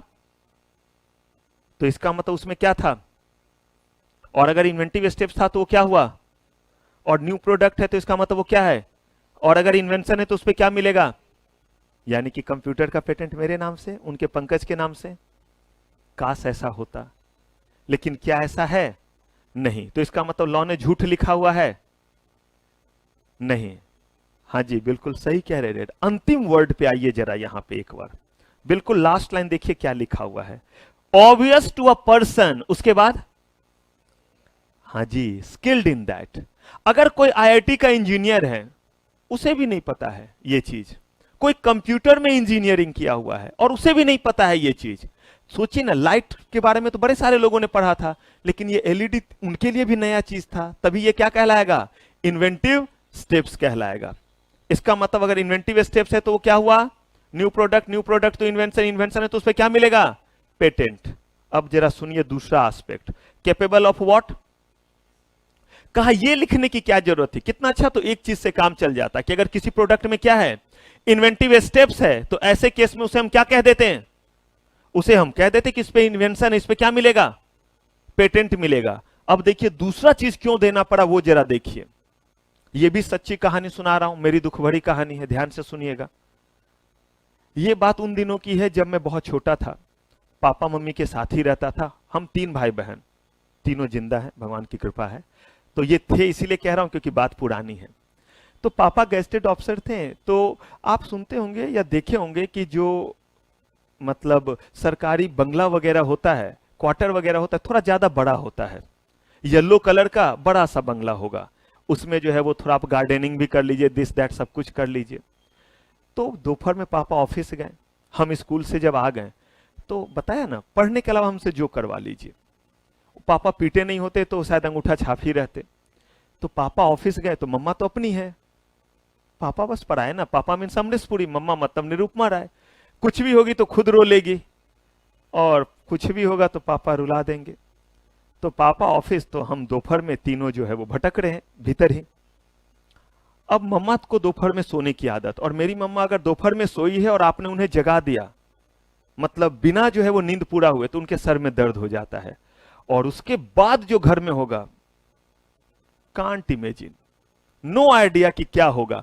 खाना तो आप सोच नहीं सकते कैसा बनेगा, बनेगा तो जरूर, लेकिन जो बनेगा वो फिर आप दोबारा नहीं खा पाएंगे कि ऐसा खाना फिर ना मिले। तो हम लोग बस इसलिए तीनों लगे रहते थे कि कोई मम्मा को आकर के दोपहर में उठा ना दे। और कुछ आंटी होती थी जो पूर्ण बेरोजगार होती थी, उनका काम ही होता था दोपहर में भटकना, भटकते रहना हर घर में। अब हम करें क्या? कोई अगर नॉक करता तो बड़ा सा ग्रिल था, इतने जोर से आवाज होता था कि मम्मा का नींद टूट जाएगा, और हमें नॉक करने से पहले रोकना रहता था। तो जैसे ही हमने देखा, और ग्रिल के नीचे थोड़ा सा कटा हुआ रहता तो उससे पैर दिखता था, और हम पैर देख करके समझ जाते थे कि ये कौन सी वाली आंटी है। Don't take it otherwise. बस आदत हो गई थी तो हम जो है वो पैर देख करके समझ जाते थे कि ये जो है वो कौन सी आंटी है। उरी, ये आंटी आ रही है, मम्मा भी सोई हुई है, मम्मा 3 बजे उठेगी, मम्मा जब उठेगी तो हम आपको आवाज दे देंगे, तब आप आ जाइएगा। वो जो इससे पहले नॉक करेगी, मम्मा का चमचा सब, ये लोग पहरेदारी करते रहते हैं। हमारा बच्चा सब है दिन भर सोने नहीं देता है, और इनका देखो, इसका भी उन्हें खुन्नस रहता था, क्योंकि उनके बच्चे जब उन्हें सोने नहीं देते तो सोचते थे अच्छा बच्चा घर में मरे, चल हम कहीं भटकते हैं। अब वो तो चली गई जो खतरनाक वाली थी। थोड़ी देर में बहन भी थक जाती थी, सबसे छोटी थी, वो भी मम्मा के बगल में सो जाती थी। मैं और मेरा भाई जिन की तरह, भूतों की तरह, अब करे तो क्या करे। तो मैं क्या करता था, या दोनों कोई भी, किचन में गए, थोड़ा पानी लिया, फ्रिज खोला, थोड़ा दूध डाला, थोड़ा उसमें दही दिखा, थोड़ा दही डाल दिया, फिर ग्लूकोन डी दिखा, वो डाल दिया, रसना दिखा, थोड़ा रसना डाल दिया, थोड़ा नमक डाल दिया, थोड़ा नींबू डाल दिया। अब सब कुछ करने के बाद मिला दिया। मैंने तो पहले ही बोला कि करे तो क्या करे, काम नहीं मिल रहा है। और आप तो सब मैंने बता ही दिया। आप बोलते पढ़ते सर बैठ करके, तो बोला कुछ करवा लो, पढ़ाई क्या करके, छोड़ करके। सब कुछ करने के बाद मिलाया, और अगर मैंने मिलाया तो मैं अपने भाई को बोलता था ले पी, और भाई ने बोला तो वो मुझे क्या बोलता था, ले पी। मुझे एक चीज बताइए, वो खाने का आइटम, खाना वगैरह के सेंस में एक्सपर्ट कौन है? एक दो नाम बताइए जो स्किल्ड पर्सन है। संजीव कपूर, और भी कुछ कुछ नाम आते हैं, है ना, बहुत सारे। तो संजीव कपूर का नाम तो सबने सुना है। मुझे एक चीज बताइए, संजीव कपूर को यह टेस्ट कराया जाए, क्या उन्होंने आज तक यह टेस्ट कभी लिया होगा? हाँ या ना? अगर वो टेस्ट नहीं लिया तो जरा देखिए क्या लिखा हुआ है, a feature that makes the invention what not obvious to a person skilled in. तो Sanjeev Kapoor is expert and skilled in what? In food and food items, but still he has never taken this kind of test। तो इसका मतलब है invention. हम दोनों भाइयों ने inventive step किया, इसका मतलब न्यू प्रोडक्ट हुआ, इन्वेंशन हुआ, और हमें क्या मिलेगा? मम्मा सो के उठेगी, पापा ऑफिस से आएंगे तो हमें पीठ थपथपाएंगे कि वाह बेटा, नालायक बेटा, क्या ले लिया? पेटेंट ले लिया। होना तो चाहिए। कहा बिल्कुल होता। अगर क्या नहीं होता, ये एंड नहीं होता, तो आज मैं आपके बीच नहीं होता। हम दोनों भाई कब का क्या ले लिए होते हैं। वो जो है वो सिविल सर्विसेज की तैयारी में नहीं रहता, मैं यहां आपके बीच में नहीं रहता, हमारे नाम से पेटेंट होते। यहां लिखा हुआ है capable of what? Industrial application. इसका बड़ा सिंपल मतलब है कि उसका ह्यूमन बीइंग के लिए क्या होना चाहिए? यूज होना चाहिए, और वो जो है वो कहां बनाया जा सके? इंडस्ट्री में बनाया जा सके। अगर वो बनाने लायक चीज नहीं है तो भी पेटेंट नहीं मिलेगा। और अगर उसका ह्यूमन बीइंग के लिए कोई इस्तेमाल नहीं है, इस्तेमाल का मतलब हमेशा जो है लीगल इस्तेमाल होता है, इलीगल नहीं। तो अगर उसका जो है वो कोई राइटफुल या लीगल यूज नहीं हो सके तो उस पर क्या नहीं मिलेगा? इसका मतलब अगर मैं आपको बोलूं कि पेटेंट कब मिलेगा, तो आप बोलिएगा सबसे पहले वो क्या होना चाहिए? वो इन्वेंशन होना चाहिए। और इन्वेंशन के लिए आप क्या बोलिएगा कि वो क्या होना चाहिए? न्यू प्रोडक्ट होना चाहिए। और न्यू प्रोडक्ट के लिए उसमें कितनी बातें होनी चाहिए? 2 बातें। पहला इन्वेंटिव स्टेप्स, और दूसरा कैपेबल ऑफ इंडस्ट्रियल एप्लीकेशन। अगर आपके एग्जाम में शॉर्ट नोट्स आता है यहां से, तो कैसे आता है वो सुनिए। Right short notes on patentable invention, 3 marks के लिए। Right short notes on patentable invention, कुछ नहीं लिखना है, बस सेम चीज को आपको कट कॉपी पेस्ट करना है, और आपके 3 मार्क्स पूरे रहते हैं। क्लियर है ये चीज? तो अगर हम कभी भी बात करेंगे कि इस चीज पे पेटेंट मिलेगा या नहीं, तो आपको पहले बताना पड़ेगा कि वो इन्वेंशन है या नहीं। और इन्वेंशन है या नहीं उसके लिए क्या देखिएगा? वो न्यू प्रोडक्ट है या नहीं। और 2 चीज देख लीजिए, उसमें इन्वेंटिव स्टेप है, और वो क्या है? कैपेबल ऑफ इंडस्ट्रियल एप्लीकेशन, तभी उस पर पेटेंट मिलेगा। क्लियर है ये बात? लिखिए इसे, फिर आगे बढ़ते हैं। फटाक से कीजिए, लिखिए, फिर बात करते हैं। पहले आप डन कीजिए।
डन।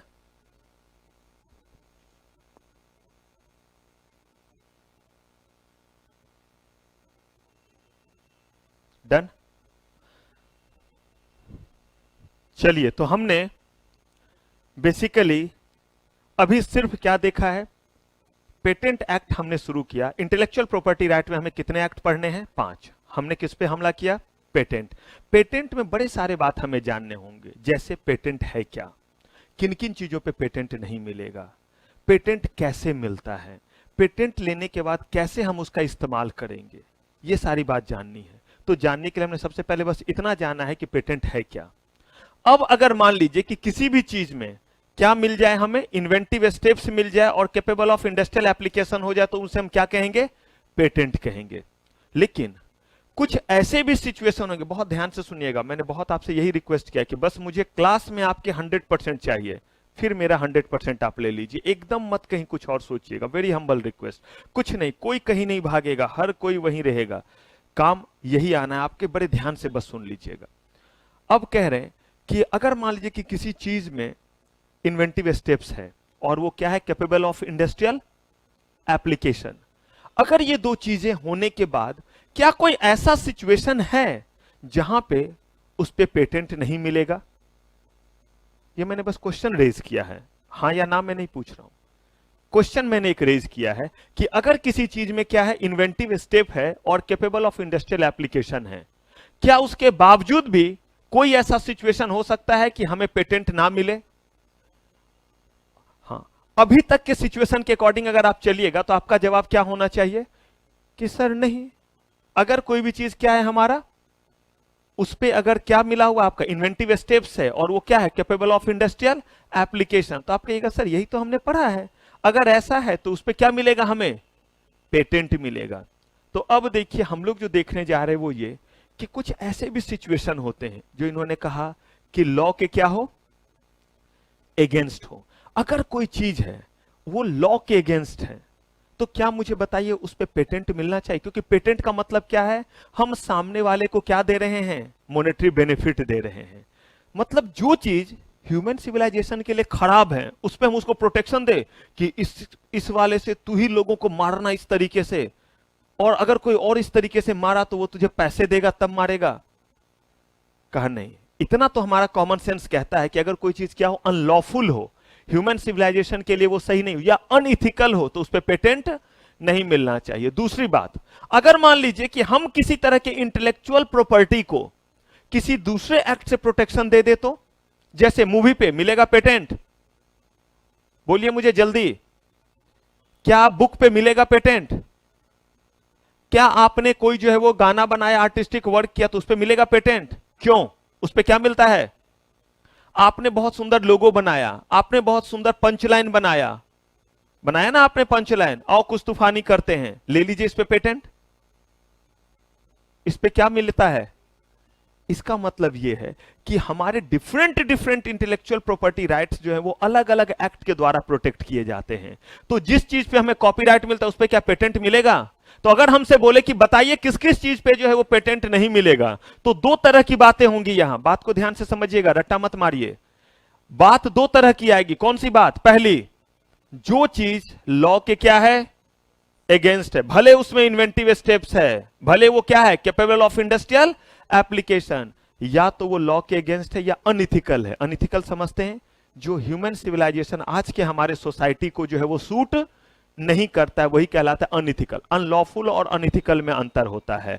अगर मान लीजिए कि आप जो है वो क्लास में किसी भी तरीके से जो है वो एक दूसरे के साथ इंटरेक्ट करते हैं, कहा ये अनलॉफुल नहीं है क्योंकि इंडियन पिनल कोड में लिखा हुआ नहीं है। हाँ, अनइथिकल है क्योंकि हम कहते हैं कि क्लास में सिर्फ इंटरेक्शन किसके साथ? टीचर के साथ। तो अनइथिकल। आप किसी को नमस्ते नहीं बोले, आपसे जो बड़े हैं मोहल्ले में, नमस्ते नहीं बोले, अनलॉफुल नहीं है। कहीं इंडियन पिनल कोड में नहीं लिखा है अब कि अपने से बड़े को नमस्ते नहीं बोला या मामा आए प्रणाम नहीं किया तो आपको जो 2 साल की जेल, कहा नहीं। लेकिन ये क्या है? अनएथिकल है। तो यही, अगर कोई चीज अनएथिकल है या क्या है? इलीगल है, तो उस पर क्या नहीं मिलेगा। और दूसरा, अगर उस पे किसी दूसरे जो है वो इंटेलेक्चुअल प्रॉपर्टी राइट के अकॉर्डिंग हम क्या दे रहे हैं? प्रोटेक्शन दे रहे। जैसे अगर हम उसे कॉपीराइट में प्रोटेक्ट कर रहे हैं तो क्या उस पर पेटेंट मिलेगा? बुक पे कॉपीराइट मिलता है, इसका मतलब बुक पे मिलेगा पेटेंट? नहीं। मैंने आपको बताया कि यही दो तरह के सिचुएशन है जिसमें जो है वो आपको पेटेंट नहीं मिलेगा। अब उसी का ये आपके सामने क्या है, लिस्ट है। लेकिन इस लिस्ट में एकदम ध्यान से पहले मुझे बताइए, जो कैटेगरी होगा वो कौन सा होगा? या तो अनलॉफुल या अनइथिकल, और दूसरा या तो किसी दूसरे एक्ट में ऑलरेडी हम उसको क्या दे रहे होंगे, प्रोटेक्शन दे रहे होंगे। अब देखिए पहला, it is use in contrary to law और मोरालिटी। क्लियर है? लॉ के क्या है, अगेंस्ट है। आपने बहुत अच्छा तरीका ढूंढा, क्या? किसी को जान से मारने की, तरपा तरपा के मारने की। और इतना अच्छा वो तरीका है कि दाऊद को भी नहीं पता है। एक्सपर्ट सुने ना दाऊद का नाम, बोलना भी नहीं चाहिए सब नाम वैसे। दाऊद, छोटा सिकिल, क्योंकि सुन रहे भारत आने वाले हैं और पहला निशाना मेरा ही। छोटे छोटे मेरे, नहीं छोटे छोटे नहीं, सिर्फ छोटे, एक बिटिया है। लोग बोलने में नहीं बोलते छोटे छोटे मेरे बच्चे हैं। तो दाऊद को भी नहीं पता है कौन सा तरीका, तरपा तरपा के मारने का ऐसा तरीका जो मैंने मान लीजिए सोचा। तो क्या पेटेंट मिलेगा मुझे? क्योंकि वो क्या है, लॉ और मोरालिटी के क्या है, अगेंस्ट है। कहा गया कि उस पे आपको पेटेंट नहीं मिलेगा। देखिए मैंने आपको जो बोला वो ध्यान से सुनिएगा। कहीं ना कहीं किसी न किसी, या तो लॉ के क्या है, या हमारे ह्यूमन बीइंग के लिए अच्छा, मतलब ह्यूमन सिविलाइजेशन के लिए जो है वो अच्छा नहीं है। और दूसरा कैटेगरी क्या है कि किसी न किसी दूसरे एक्ट में हम उसको क्या कर रहे हैं, प्रोटेक्ट कर रहे हैं। तो ये हमारा किसके अकॉर्डिंग आया? अरे भाई हमारे ह्यूमन सिविलाइजेशन के लिए अच्छा है, लॉ के अगेंस्ट है, पब्लिक एट लार्ज के लिए अच्छा है। इस तरह के चीज पे पेटेंट लेना कि तरपा तरपा के मारने वाले चीज पे, कहा नहीं, तो इस पे क्या नहीं मिलेगा, पेटेंट नहीं मिलेगा। दूसरा, ओनली डिस्कवरी, चीजों को खोज लेने पे जो है वो पेटेंट नहीं मिलता है। सामान घर में खो गया है, आपने ढूंढ के दे दिया, तो इसमें पेटेंट लेंगे? कहीं तो मजाक हो गया, तब तो सबके घर में सामान ही गुम होते रहते और हर दिन लोग क्या लेते रहेंगे। कहा ढूंढना जो है वो पेटेंट नहीं कहलाता है, क्योंकि हमने पढ़ा हुआ है उस पर क्या होना चाहिए, नया चीज होना चाहिए जो किसी को पता, और वो कौन लोग हों, जो उसमें क्या हो, स्किल्ड हो। मिक्सचर ऑफ टू और मोर थिंग, जो मैंने और मेरे भाई ने बनाया, दो और दो से ज्यादा चीजों को बस क्या कर लिया, मिक्स कर लिया। दोनों चीजों का एग्जिस्टेंस, बस दो चीजों को क्या कर लिया, मिक्स करके सामने वाले को क्या कर दिया, दे दिया। रीअरेंजमेंट, रीअरेंजमेंट पे मिलता है प्रोटेक्शन, लेकिन हम क्या पढ़ रहे हैं कि क्या नहीं मिलता है, पेटेंट। कॉपीराइट मिलता है, जैसे मेरे ही जो है वो नोट्स, मेरे ही जो है वो बनाए हुए पीपीटी, और ये कहा कि इसको अगर मैं खास तरीके से अरेंज करूं तो कहा मिलेगा, क्या मिलेगा, कॉपीराइट। हमारा कैप्शन क्या है, कैप्शन का मतलब हेडिंग होता है, क्या लिखा हुआ है, what can not be patented. तो ये चीजों पे क्या नहीं मिलेगा, पेटेंट नहीं मिलेगा। मेथड ऑफ एग्रीकल्चर, आप कहिएगा सर ये बस सही नहीं है, ऊपर तक का बात तो फिर भी समझ में आया। मेथड ऑफ एग्रीकल्चर, एक तो हमारे देश में अनाज वगैरह कम हो रहे हैं, अगर किसी ने एग्रीकल्चर करने का क्या ढूंढा, नया तरीका, तो उस पर क्यों नहीं पेटेंट आप दीजिएगा? क्या ये इलीगल है? क्या किसी दूसरे एक्ट में प्रोटेक्शन दे रहे हैं? नहीं। एकदम ध्यान से। अब आप कहिएगा सर आपने तो यही दो चीज बोला था, मैंने एक और भी चीज बोला था जो हमारे ह्यूमन सिविलाइजेशन के लिए अच्छा नहीं है। आप कहिएगा सर कैसे ह्यूमन सिविलाइजेशन के लिए अच्छा नहीं है मेथड ऑफ एग्रीकल्चर? तो ध्यान से सुनिए। ऐसे ही आप सुनते होंगे कि फलाने जगह किसान ने सुसाइड कर लिया, सुनने को मिला है। आज वहां किसान ने सुसाइड कर लिया, फलाने जगह कर लिया। किसान की स्थिति, फार्मर की स्थिति ऐसे ही बहुत बुरी है। अब किसी ने क्या किया, एक खास तरीका ढूंढा, क्या करने का, खेती करने का। और खेती करने का जब ढूंढा तो उस पर क्या मिल गया, उसको पेटेंट। मान लेते थोड़ी देर के लिए, क्या मिल गया, खेती करने के उस तरीके पे उसे मिला पेटेंट। अब अगर कोई और जो है वो किसान वो खेती करेगा उस तरह का, तो उसे क्या देना पड़ेगा, रॉयल्टी देना पड़ेगा। एक तो पहले से किसान जो है वो महंगाई से मर रहे हैं, क्योंकि उनको जो है वो खेती करने में बहुत पैसे खर्च होते हैं। ऊपर से उस तरीके से खेती करने पे किसको पैसे देंगे, उस पर्सन को जिन्होंने इन्वेंट किया था, जिन्होंने उस पर क्या लिया था, पेटेंट लिया था। तो मुझे बताइए क्या उतने बड़े सेक्शन के लिए, जो किसान हैं, जो फार्मर हैं, क्या उनके लिए यह सही है, हां या ना? क्या हमारे सिविलाइजेशन के लिए सही हुआ? लोग मरते रहे ये अच्छी बात हुई, किसान मरते रहे? कहा नहीं।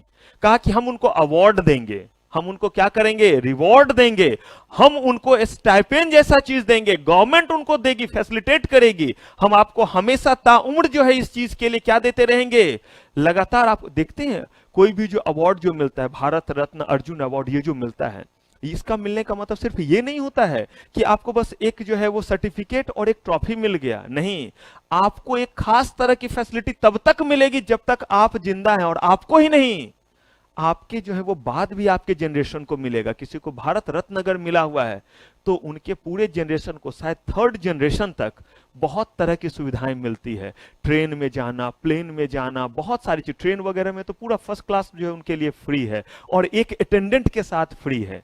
तो कहा ये सब हम फैसिलिटी देंगे, लेकिन हम आपको जो है वो रॉयल्टी का राइट दूसरे से नहीं दिलवाएंगे, आपको गवर्नमेंट दे देगी। लेकिन ये नहीं कि कल को जो है वो रामू काका गए खेती करने के लिए तो लठ लेकर के पहुंचे, अच्छा मेरे वाले तरीके से ये ले धपाक, और इधर जो है रामू काका को जो है वो कौन पकड़ के ले गए, पुलिस भी पकड़ के ले गए, इन्फ्रिंजमेंट कर रहे थे ना, रॉयल्टी बिना दिए हुए, बिना परमिशन लिए हुए।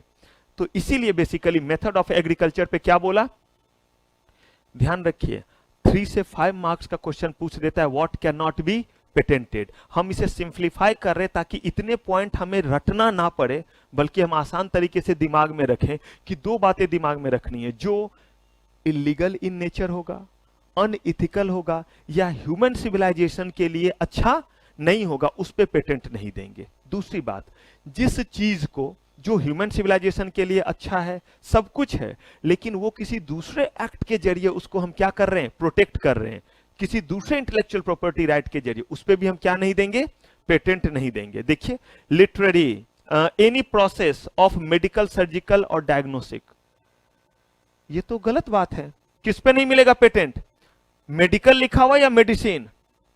याद रखिए, क्वेश्चन अप्लाइड पूछता है, एक एक बात ध्यान से समझिएगा, इसको मेडिसिन मत समझ लीजिएगा। मेडिसिन पे पेटेंट मिलेगा या नहीं, बिल्कुल मिलता है, बड़े सारे मेडिसिन पे पेटेंट मिले हुए, हर दिन हल्ला होता है, इन्फ्रिंजमेंट होता है, कोर्ट में मामला जाता है, लेकिन कह रहे मेडिकल, सर्जिकल एंड डायग्नोस्टिक, यानी कि सर्जरी करने के तरीके पे, इलाज करने के तरीके पे, और किसी तरीके से पहुंचने पे कि इनको कौन सा बीमारी है, उसको कहते हैं डायग्नोसिस।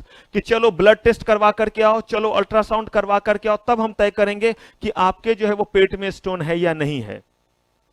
कहा कि अगर उसने ये तरीका अडॉप्ट किया तो इसका मतलब कोई और आदमी ये नहीं लिख सकता है कि जाओ पहले अल्ट्रासाउंड करा के आओ।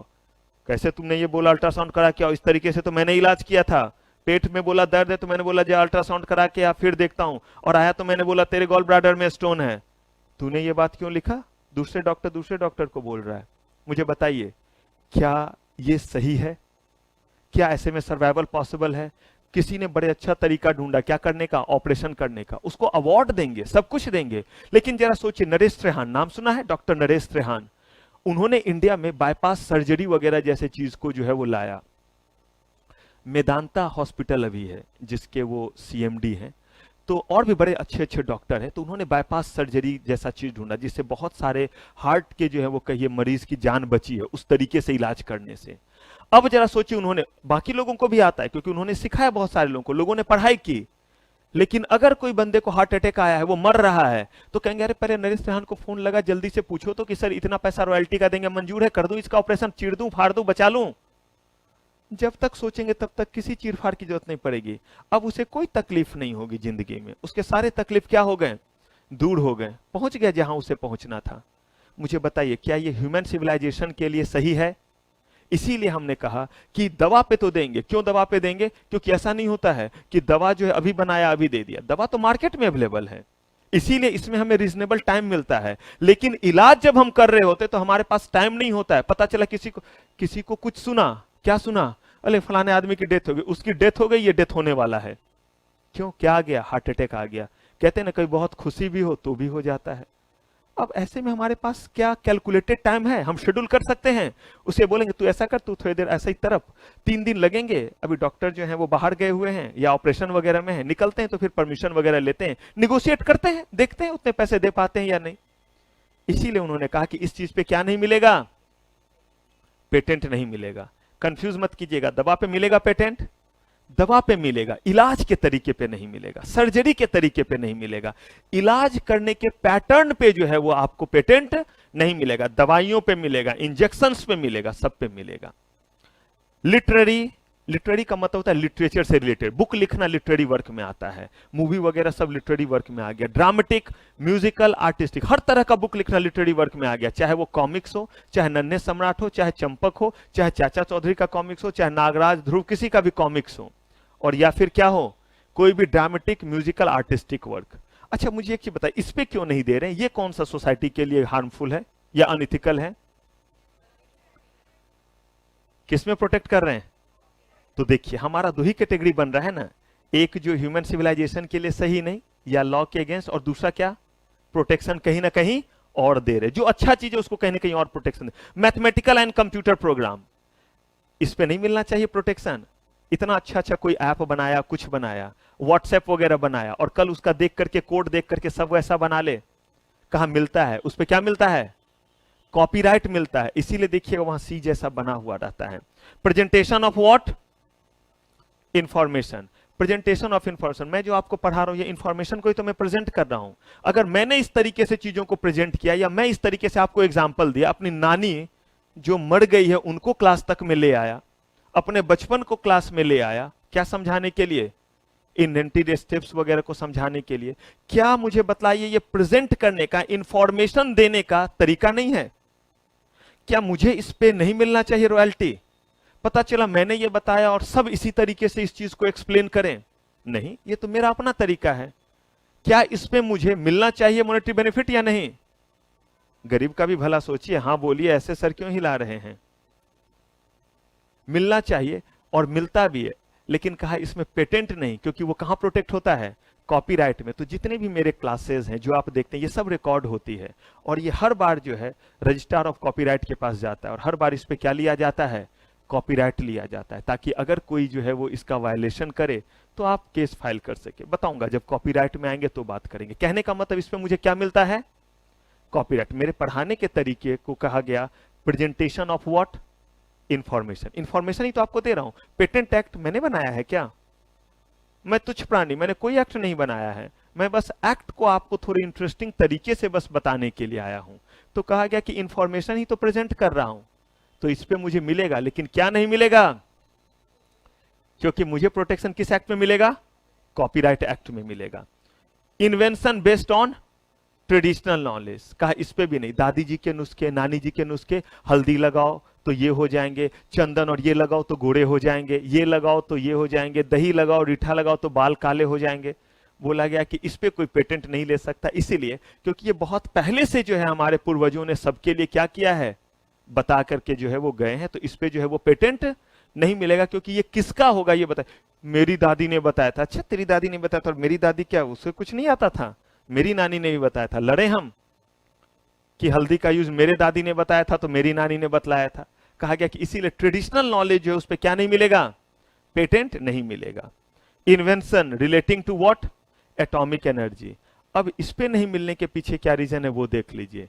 एटॉमिक एनर्जी वगैरह जो है इसका इस्तेमाल पावर जनरेशन के लिए होता है, इलेक्ट्रिसिटी वगैरह भी। और एक एटॉमिक बम तो आप जान ही रहे, हिरोशिमा नागासाकी। कह रहे ये इतना खतरनाक चीज है कि अगर हमने सबको क्या बोला कि आप सारे के सारे लोग आए और क्या करें, आप सारे के सारे लोग आए और खूब इन्वेंशन इस पे करें, तो इसका मतलब इन्वेंशन करने के लिए यूरेनियम वगैरह चाहिए, तभी तो आप उसको क्या करेंगे, और चीज इन्वेंट करेंगे। अगर गलती से कोई हादसा हो गया तो थोड़ा सा जो है वो विस्फोट कराया था नागासाकी और हिरोशिमा पे, तो पूरा का पूरा सिटी बर्बाद हो गया। जरा सोचिए, जहां रिसर्च हो रहा होगा उस जगह पे ये सामान होंगे या नहीं एक्सप्लोसिव? इंडिया जो है वो वर्ल्ड मैप से उड़ जाएगा अगर ये चीज कर दिया तो। इसीलिए बोला गया कि इस चीज को कोई भी क्या नहीं लेगा। तो इस पे करते कौन है? हमारे यहाँ एजेंसीज है। जैसे देखते हैं इसरो है जो करते हैं किससे, स्पेस से रिलेटेड चीजों को करते हैं। वैसे Bhabha atomic and research centre है, अगर कुछ सुने हो इस तरह का नाम तो। वो बेसिकली बहुत ज्यादा जमीन के भीतर जाकर के लेबोरेटरी बना हुआ है। क्यों? कि अगर कोई हादसा हो तो वहां तक ही रहे। मतलब वो तो मरेंगे, ये तो तय है, वो तो नहीं बचेंगे, लेकिन कम से कम उसके कारण जो है वो पूरा का पूरा शहर जो है वो बर्बाद ना हो जाए। ये वजह है। तो इन वजह से कहा गया कि इस पे क्या नहीं मिलेगा? पेटेंट नहीं मिलेगा। आपके एग्जाम में कितने मार्क्स तक के लिए हो सकता है? 3 to 5 मार्क्स के लिए हो सकता है। और याद रखिए, एक लाइन को पकड़ करके खींचिएगा नहीं, करना क्या है, पॉइंट बना बना करके क्या करना है, लिखना है। ये नहीं कि एक लिखते हैं, उस सर ने जो बोला था ना, if its use is contrary to law, इसमें दाऊ दूध वाली बात लिखते हैं। नहीं, एक लाइन लिखिए, क्योंकि अगर आपको 2 लाइन लिखना है तो एक ये लिखिए, एक ये लिखिए। अगर आप सोचते हैं 10 लाइन लिखें तो आप पॉइंट लिखिए, जितने ज्यादा पॉइंट लिखिएगा मार्क्स उतना ज्यादा आएगा। लेकिन अगर 2 लाइन को 2 पॉइंट को लेकर के आपने इतना लिखा तो मार्क्स नहीं आएंगे, आपको 2 ही पॉइंट के लायक मार्क्स आएंगे। इन चीजों का थोड़ा ध्यान रखेंगे। डन कीजिए।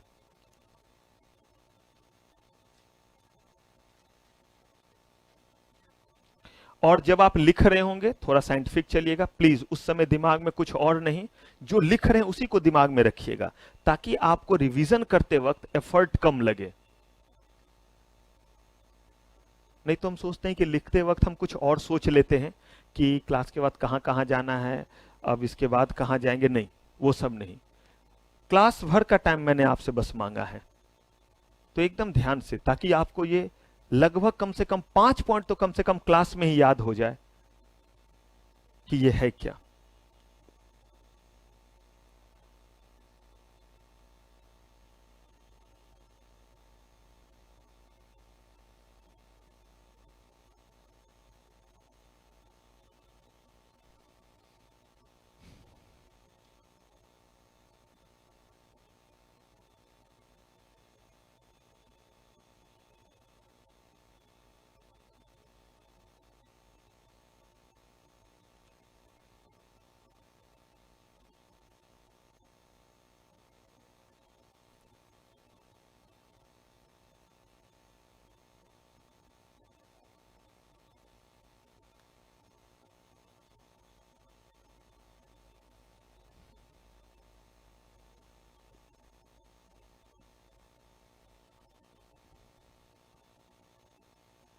लिख लीजिए, फिर बात करते हैं।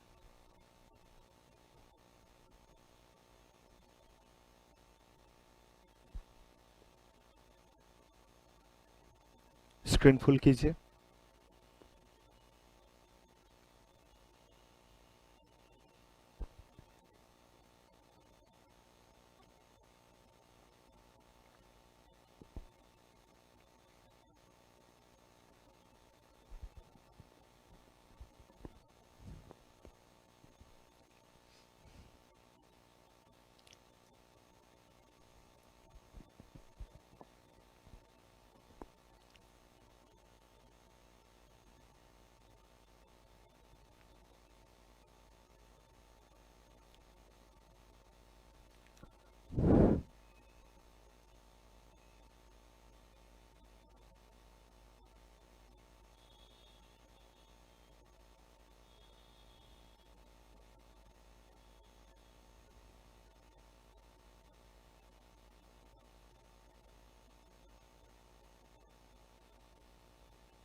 डन।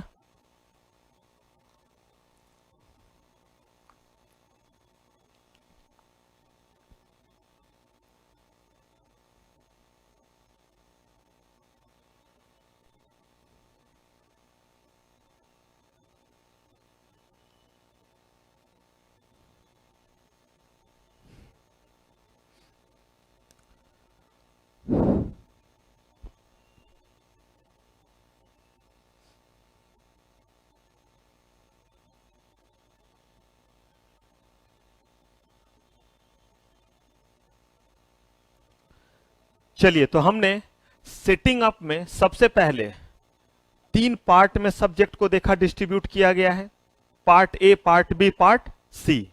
हमने किस पार्ट पे हमला किया, पार्ट बी। कितने मार्क्स के लिए है, पार्ट बी, जिसको हम अभी हम पढ़ रहे हैं वो पार्ट बी में है आपका। ठीक है, उसमें हमने क्या पिक किया, intellectual property right. Intellectual property right के बारे में हमने डिस्कशन किया कि इंटेलेक्चुअल प्रॉपर्टी राइट का मतलब होता है कि ह्यूमन बीइंग अपने इंटेलेक्ट से जो भी चीज बनाए उस पर उसे क्या मिलना चाहिए, मॉनेटरी बेनिफिट मिलना चाहिए।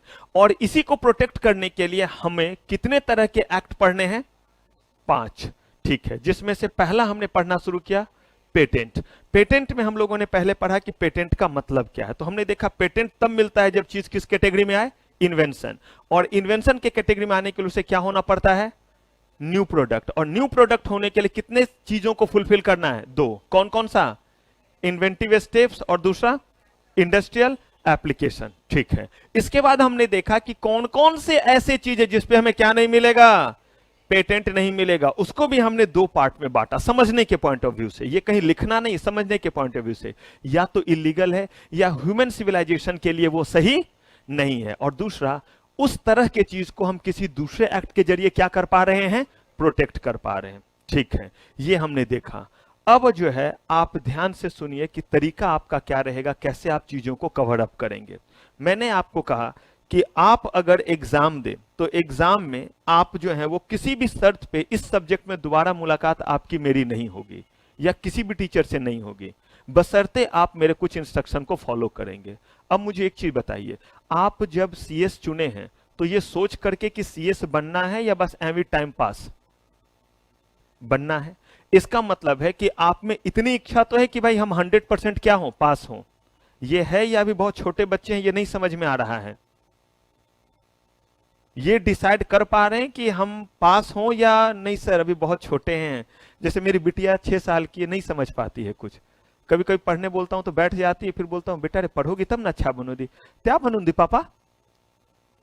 तो कुछ ऐसा तो नहीं है अभी? आपको पता है कि अगर हम पास करेंगे तो अगले स्टेज में पहुंचेंगे। तो अगर आप 100% जो है वो रिजल्ट चाहते हैं तो क्या कुछ इंस्ट्रक्शन फॉलो करने को तैयार हैं? हाँ या ना बोलिए, क्योंकि तभी चीज आगे बढ़ सकती है।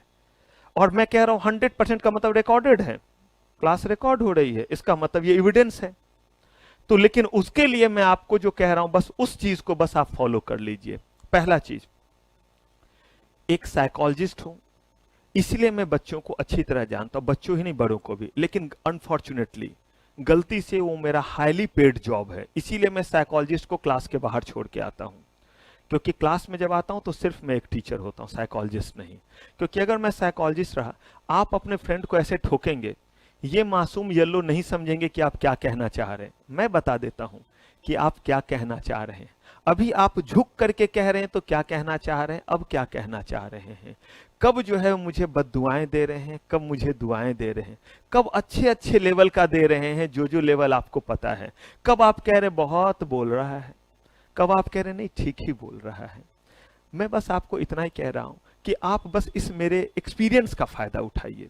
और उस एक्सपीरियंस के तहत मैं आपको कह रहा हूं कि सिर्फ और सिर्फ 2 बातें। पहली बात, मेरा इंस्ट्रक्शन, और एक बस अपने जो है वो कहिए तो ह्यूमन बिहेवियर में एक change lie. Please show off छोड़ दीजिए। शो ऑफ नेचर किसी काम का नहीं। शो ऑफ नेचर का मतलब है कि जिस जगह जो होना चाहिए वो बस बिहेव कीजिए। आपको पता है, अगर आप आज के डेट में एक्सेप्ट कर लेते हैं कि आप किसी चीज को कम जान रहे हैं, शायद आप उसे ठीक कर लें, लेकिन आपको लगेगा कि नहीं नहीं ये मैं दिखाऊंगा कि मुझे ये नहीं आता है, मैं तो थोड़ा एटीट्यूड दिखलाऊंगा कि मैं थोड़ा हाई स्टैंडर्ड का जो है स्टूडेंट हूं, मैं थोड़ा अलग लेवल का हूं, इसीलिए मैं ऐसे कर रहा हूं। नहीं, आप तो एक स्टूडेंट है। सोचिए कोई 14-15 साल का यूके में पढ़ा, यहां पढ़ा, वो पढ़ा, इतने तरह का एक्सपीरियंस लिया। एक्चुअल साइंस में मैं कर रहा हूं, बाकी तो बताऊंगा धीरे धीरे जब और बातचीत होगी। तो इसका मतलब है कि कोई अगर इतना पढ़ा लिखा है और साइकोलॉजिस्ट है तो कुछ तो उसने किया होगा, तो हम उसके एक्सपीरियंस से चले तो फायदा है या नहीं। और फिर मैंने आपको बताया एकेडमिक एक्सपर्ट भी हूं। तो आप बस कीजिए क्या, सबसे पहला चीज, शो ऑफ बिल्कुल नहीं रखेंगे। मतलब जो चीज नहीं आता है क्या कीजिए, बिल्कुल पूछिए। और कहीं भी क्लास में सिर्फ एक रूल फॉलो कर लीजिए, आप क्लास में अकेले बैठे हैं ये मान के चलिए, आपके बगल में भी कोई नहीं है, और अपना पेन पेंसिल अपने पास रखिए। अगर कोई पेन भी मांगे तो भोंक डालिए, कम वक्त जो होगा मैं देख लूंगा। मतलब आपको कोई डिस्टर्ब नहीं करे, मतलब एक एक सेकंड बस मुझे चाहिए। मैंने बस क्लास का बोला है, उतने देर बस आप मेरे साथ रहिए, कुछ मत किसी से बात कीजिए, मुझसे सिर्फ बात कीजिए, ठीक? पहला चीज। दूसरा, आप कभी भी क्लास मिस मत कीजिए और ना लेट आइए। क्योंकि कितने बार ऐसा होगा कि आप देखते हैं कि पहले मैं कहानी बना देता हूं और तब पढ़ाना शुरू करता हूं। आप समझने के लिए आएंगे, मुझे एक चीज बताइए, क्या मैं कोई रॉकेट साइंस बता रहा हूं जो समझ में नहीं आएगा? लेकिन तरीका ही तो है जिस तरीके से बता रहा हूं कि वो समझ में आए। मूवी में देखते हैं ट्रेलर होता है, देखते हैं ट्रेलर, मूवी का ट्रेलर आपने छोड़ दिया, अब आप पहुंचे हैं तो मूवी में समझ में नहीं आएगा। मूवी में ट्रेलर था, ट्रेलर में क्या था, बड़ी तेज बारिश हो रही है और एकाएक एक खबर आता है कि चंदू की माँ, चंदू के पापा जो है फैक्ट्री में जो है वो ऊपर से गिर गए हैं। पहुंची चंदू की माँ, चंदू भी साथ में है और साथ में मुन्नू भी है। चंदू तो जो है वो बड़ा है, इतना बड़ा है तो हाथ पकड़ के, मुन्नू छोटा है तो गोद में है। पहुंची तो गिरे तो वो नीचे, लेकिन पहुंच गए ऊपर। अब जो है वो चंदू की माँ ने एक कंपनसेशन मांगा, तो वहां निकला प्रेम चोपड़ा, शक्ति कपूर। उन्होंने बोला कि चंदू की माँ तुम्हारा मैं ख्याल रखूंगा। ख्याल रखने का तरीका मुन्नू को तो समझ में नहीं आया, बच्चा था, गोद में था। चंदू को पसंद नहीं आया, उठाया एक ईंट और मार डाला, सर पे लगा। पकड़ो पकड़ो पकड़ो, सब भागे। चंदू अलग भागा, चंदू की माँ मुन्नू के साथ भागी। अब सब अलग अलग हो गए और चंदू भागता जा रहा, भागता जा रहा, भागता जा रहा। छोटे छोटे पैर, छोटे छोटे पैर, छोटे छोटे पैर, एकाएक बड़े से पैर दिखने लगे। और स्टारिंग अमिताभ बच्चन। आप अभी तक नहीं पहुंचे थिएटर में, आप इसके बाद पहुंचे हैं और पूरे फिल्म में आप परेशान हो रहे हैं कि आखिर वो शक्ति कपूर के पीछे नहा धो के क्यों पड़ा हुआ है अमिताभ बच्चन, क्योंकि आपने यहां तक तो नहीं देखा था। लेकिन अगर जो है वो अमिताभ बच्चन किसी एक्ट्रेस के साथ डांस कर रहे होंगे जो उस मूवी की एक्ट्रेस होगी, तो आपको नहीं समझ में आ रहा होगा कि क्यों डांस कर रहे हैं, कैसे डांस कर रहे हैं, सब समझ में आ रहा होगा। लेकिन एक सेंस और एक फील मिस हो जाता है। देखते हैं ना, कोई बीच में टोकता है तो बोलते हैं चुप, देखना है तो देख मूवी, नहीं तो मेरे पास मत बैठ, जा जा। मतलब मूवी में कोई डिस्टर्ब करे तो बोलते चुप बैठ। तो क्लास में कैसे? तभी तो मूवी आज तक आप नहीं भूले। कोई मूवी याद कर लीजिए, क्यों नहीं भूलते हैं? क्योंकि वो समझ में आसानी से आई और आपने उसे देखा भी सही से। बस यही मैं आपसे कह रहा हूं कि बस आप ध्यान से पूरे क्लास को बस सुन लीजिए, क्लास को बर्दाश्त कर लीजिए। आई बेट ऑन दिस कि कोई ऐसा कॉन्सेप्ट नहीं होगा जो आपको समझ में नहीं आएगा या आपको लगेगा सर बहुत ज्यादा स्ट्रेस पड़ रहा है, हम कैसे चीजों को क्या करें, कवर करें। उसके बाद आप रिवीजन जो करेंगे वो सेम डे करेंगे। सेम डे का मतलब, आज अगर आपकी क्लास खत्म हुई है और क्लास अगर 1 से 1.5 घंटे की है तो आपको 30 मिनट से ज्यादा किसी शर्त पे नहीं लगेगा मैक्सिमम। अगर 30 मिनट से ज्यादा लगे तो मुझसे मिल लीजिएगा कि सर मुझे ज्यादा टाइम लग रहा है, तो मैं बता दूंगा कि ये चीज करना होगा, कुछ मिस कर रहे हैं। सेम डे रिवाइज कीजिए। सब्जेक्ट आपका सब्जेक्टिव है या ऑब्जेक्टिव? हर दिन लिखना है। प्लीज कभी भी आज की चीज को कल पे मत टालिएगा, ज्यादा नहीं, 10 to 20 पेजेस नहीं। क्या कह रहा हूं? लाइंस। क्या मैंने आपके दोनों किडनी मांग लिए? मुश्किल से 20 मिनट्स लगेंगे, 10 से 20 लाइन, लेकिन होमवर्क वाले कॉपी में। आज आपने पढ़ा है, आपकी एक होमवर्क कॉपी घर पे होगी और उसमें डेट डाल करके लिखिएगा ताकि खुद देखिएगा कि मैंने कितने दिन कितना पढ़ा है। अपना खुद बनाइए अपना रिमार्क्स, ताकि आपको लगे 4 दिन से मैंने कुछ नहीं पढ़ा, कुछ रिवाइज नहीं किया, कुछ नहीं लिखा। इसलिए कहीं और मत रखिए, लिखिए सिर्फ उसी कॉपी पे लिखिए डेट डाल करके, ताकि आपको रफ भी, जैसे आप लिख रहे हैं, आपके सर एकदम सजा सजा के, बिल्कुल सजा के नहीं, जैसे आप लिख रहे हैं what can not be patented, पहला point if it is law और मोरालिटी, बस ऐसे ही किया आपने। कीजिए, यही गंदा भी करना है तो किस चीज पे कीजिए, उसी होमवर्क वाले कॉपी पे कीजिए, ताकि आपको भी एहसास रहे कि कितना आपने क्या किया है, रिवाइज किया है। नहीं तो पता है, आज का चीज अगर आज जाकर के आप रिवाइज नहीं करेंगे ना, तो जब आप इसे आज कीजिएगा तो 15-20 मिनट लगेगा, कल कीजिएगा तो उतना ही टाइम लगेगा जितना मैंने पढ़ाया है, एक सप्ताह के बाद कीजिएगा तो शायद 3-4 घंटे लगे, 10 दिन के बाद कीजिएगा तो आप ही का कॉपी आपसे पूछे क्या हमारी आपकी पहले मुलाकात हुई है, आप ही का लिखा हुआ चीज आपको यही कहेगा। तो आप ही को यकीन नहीं आएगा, मैंने ही लिखा था, कैसे लिखा था नहीं समझ में आ रहा है, किसका पेन लिया, किसका कॉपी लिया, कैसे लिखा, कुछ याद नहीं रहेगा। लेकिन अगर सेम डे कर लीजिएगा तो कभी रिवीजन में दिक्कत नहीं आएगी। और सप्ताह में एक दिन जो पूरे वीक में पढ़ा है उसको बस आप जो है वो 30 to 35 मिनट्स के लिए देख लेंगे। बस ये पैटर्न आप करते जाएंगे, क्योंकि कोर्स खत्म होने के बाद रिवीजन मैं खुद कराऊंगा। राइटिंग स्किल के लिए मैं अलग से क्लास आपको दूंगा, जहां पे आप लिखेंगे मेरे सामने और मैं आपकी मदद करूंगा। 2 तरीका, या तो छुपाइए और या फिर मेरी मदद लीजिए, तय आपको करना है। क्योंकि मैंने बोला अगर आप छुपाएंगे कोई बात नहीं, अगली बार फिर एग्जाम देंगे, क्योंकि जब तक वो चीज ठीक नहीं होगा तब तक आप पास नहीं करेंगे। तो या तो कुछ दिन तक छिपा के टालते रहिए और या उसका सामना कीजिए और उसे ठीक कर लीजिए। किसी बच्चे को, छोटे से बच्चे को कैट का मतलब नहीं पता है, आपसे पूछने के लिए आता है, मान लीजिए भैया दीदी बुआ, जो भी आप उसके रिलेशन में लगते हो, आप उसको गोद में लेते और कहते हैं कि बेटा सीएटी कैट, कैट को, छोटा बच्चा है 4 साल का है, cat C A T cat, cat means बिल्ली, बिल्ली म्याऊ म्याऊ करती है, बिल्ली की आंखें रात में चमकती है, बताते हैं या नहीं?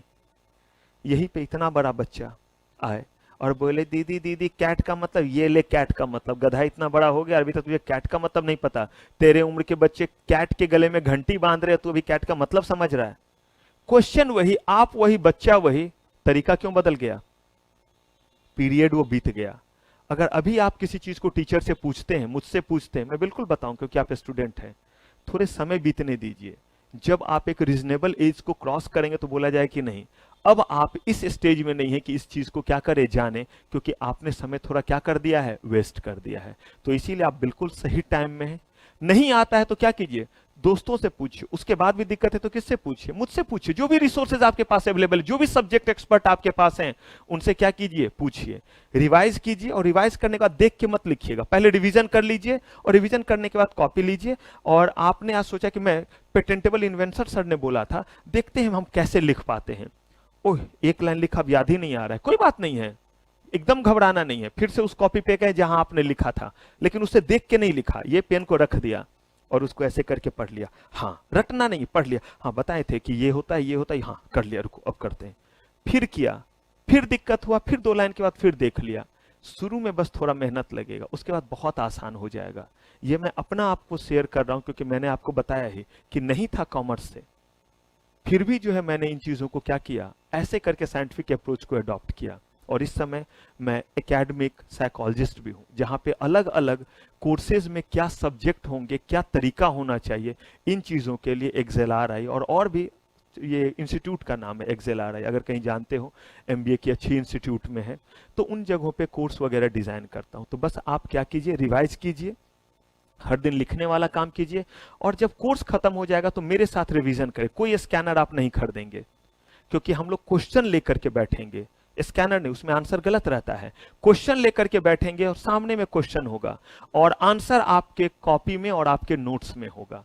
हम लोग पहले चीजों को समझेंगे और उसके बाद आपको बुक जो दिया जाएगा उस बुक को निकालेंगे और बुक आप मेरे सामने करेंगे, एक एक लाइन में गो थ्रू करूंगा और आपको बोलूंगा देखिए ये हमने पढ़ लिया, ये पढ़ लिया, ये पढ़ लिया, अच्छा ये नया चीज है, चलो इसको पढ़ लेते हैं। इस तरीके से हम लोग जो है चीजों को क्या करेंगे, मूव करेंगे। कोई स्टडी मैट नहीं पढ़ना है, क्योंकि जो मैं आपको नोट्स दूंगा, जो आपको बुक मिलेगी, वो पूरे तरह से स्टडी मैट को देख करके उसी से बनाया गया है। हाँ, लैंग्वेज आसान किया गया है, पॉइंट वाइज मैनर में दिया गया है, पिक्चर में दिया गया है, डायग्राम बना के दिया गया है, कंटेंट वही है, बस प्रेजेंटेशन क्या किया गया है, चेंज किया गया है। और इसके अलावा लास्ट में मैंने बोला ही कि जब रिवीजन आपका खत्म हो जाएगा, जो मैं कराऊंगा, तब आपको मिलेंगे क्लास जो आपको घर ले जाना है और देखना है। और उस दौरान भी अगर आप मुझसे मिलना चाहें तो एक टाइम रहेगा जिसमें आकर के आप मुझसे क्वेरी भी ले सकते हैं। अगर ये प्रोसेस मेरा हमेशा से रहा है तो क्या इसमें रिजल्ट नहीं आएगा? क्या कोई कंपटीशन है कि आज इतने बच्चे ही पास करेंगे? 50% जिसको भी आएगा वो पास करेगा। तभी तो मैं कहता हूं कि ओपन चैलेंज, कोई बच्चा रहेगा क्यों? ये थोड़ा नहीं कि 5 ही बच्चा करेगा तब तो कंपटीशन हो जाएगा। बस इतने चीजों को आपको क्या करना है, फॉलो करना है। उम्मीद किया जाए कि आप फॉलो कर लेंगे। हाँ जी, सुपर। सारे मस्ती, सारे चीज, सारी बदमाशी अपनी जगह पे। जितना दिमाग जो है वो चल रहा है उसको थोड़ा सा क्या कर देंगे, थोड़ा सा यहां पे भी क्या कर देंगे, हम लगा देंगे। और इसके बाद बस ये जिंदगी ना मिलेगी दोबारा, बाकी आपको जो ऐश करना है कीजिए। बस मुझे क्लास में आपके टाइम और उसके बाद जो है मैंने आपसे 40 मिनट्स का टोटल टाइम मांगा है, वो भी वीक में 3 दिन। कोई बहुत बड़ा चीज मांग दिया नहीं। तो अब जो है यहां तक के जो है चीज को हमने देख लिया। अब हमें देखना यह रहेगा कि कैसे हम पेटेंट लेते हैं, और पेटेंट लेने के बाद जब तक सूरज चांद रहेगा तब तक पेटेंट चलता रहेगा, या पेटेंट कुछ दिनों के लिए होता है। पेटेंट लेने के बाद अगर हमने चीजों को खुद नहीं बनाया, ना किसी को बनाने दिया, तो ऐसे केस में क्या होगा, सोसाइटी को वो चीज तो मिला ही नहीं, उस केस में क्या होगा। और अगर कोई हमारे पेटेंटेबल चीज को जो है वो बना रहा है बिना हमारे परमिशन के, तो उसमें इंफ्रिंजमेंट में क्या क्या हमें रिलीफ मिलेगा। इन सारे सवालों का जवाब मिलेगा आपको हमारे नेक्स्ट एपिसोड में।